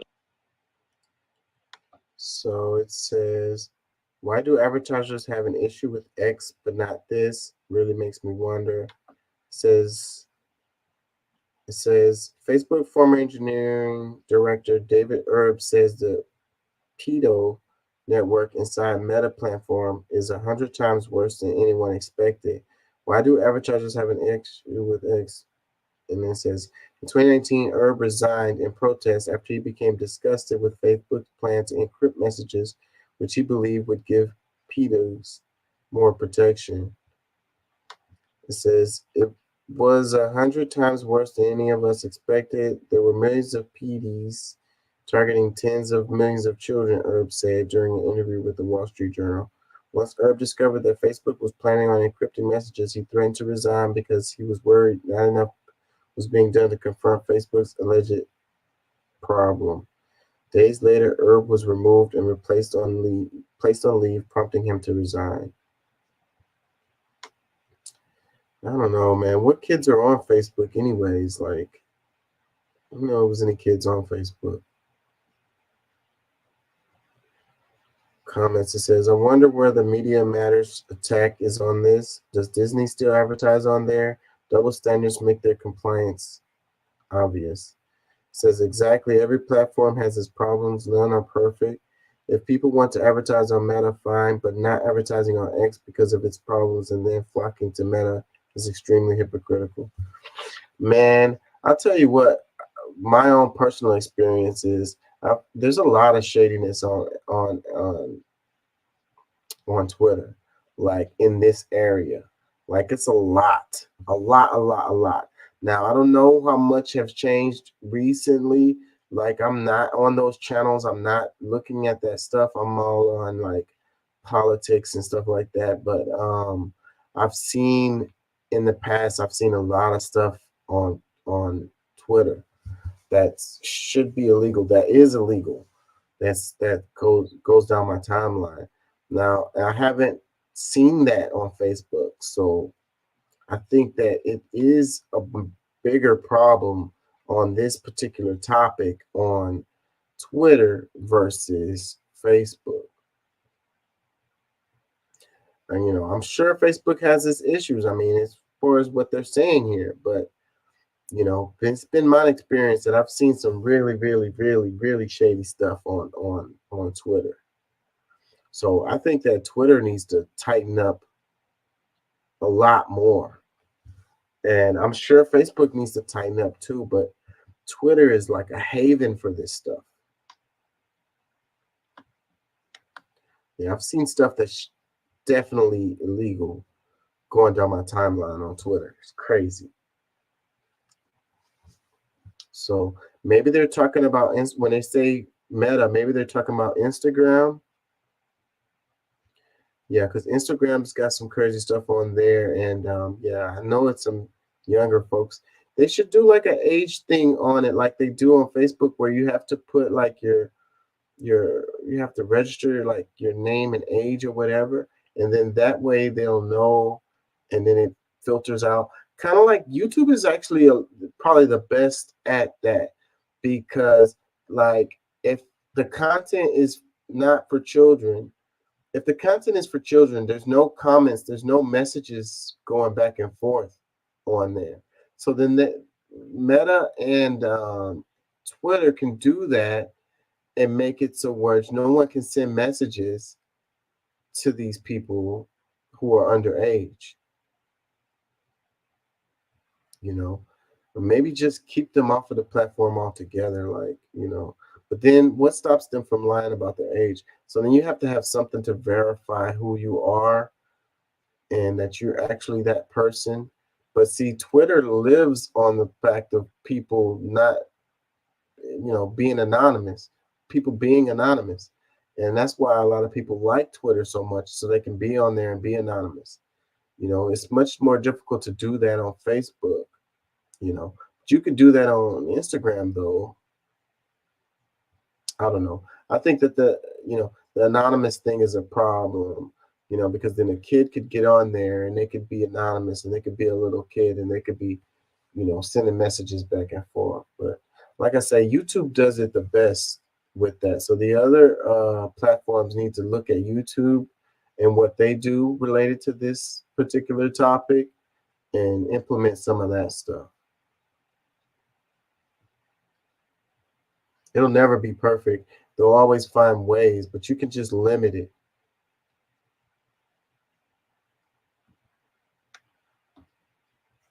If you don't have ballot access, you may have a very powerful message, but you're not actually contesting for power and you're not holding empire and oligarchy to account. My suspicion is that there are going to be very few candidates that are pro-worker, anti-war, and climate emergency oriented who are offering a choice on the ballot. Well, you don't have really no real shot at winning. So it says, it's hard to contest for power if you're not on the ballot. We need a pro-worker, anti-war climate action campaign that can get on the ballot across the country. I would agree with that, but what are you going to do to make that happen? Right now, you can only get on the ballot on a certain number of states, and that's not enough to win nationwide. So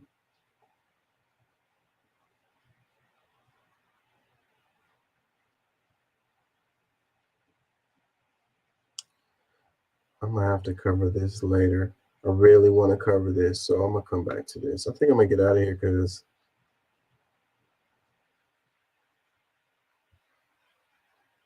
things are kind of falling apart here. Anyways, y'all, peace and love. Thank y'all for joining. Thank y'all for listening. I'm gonna get out of here.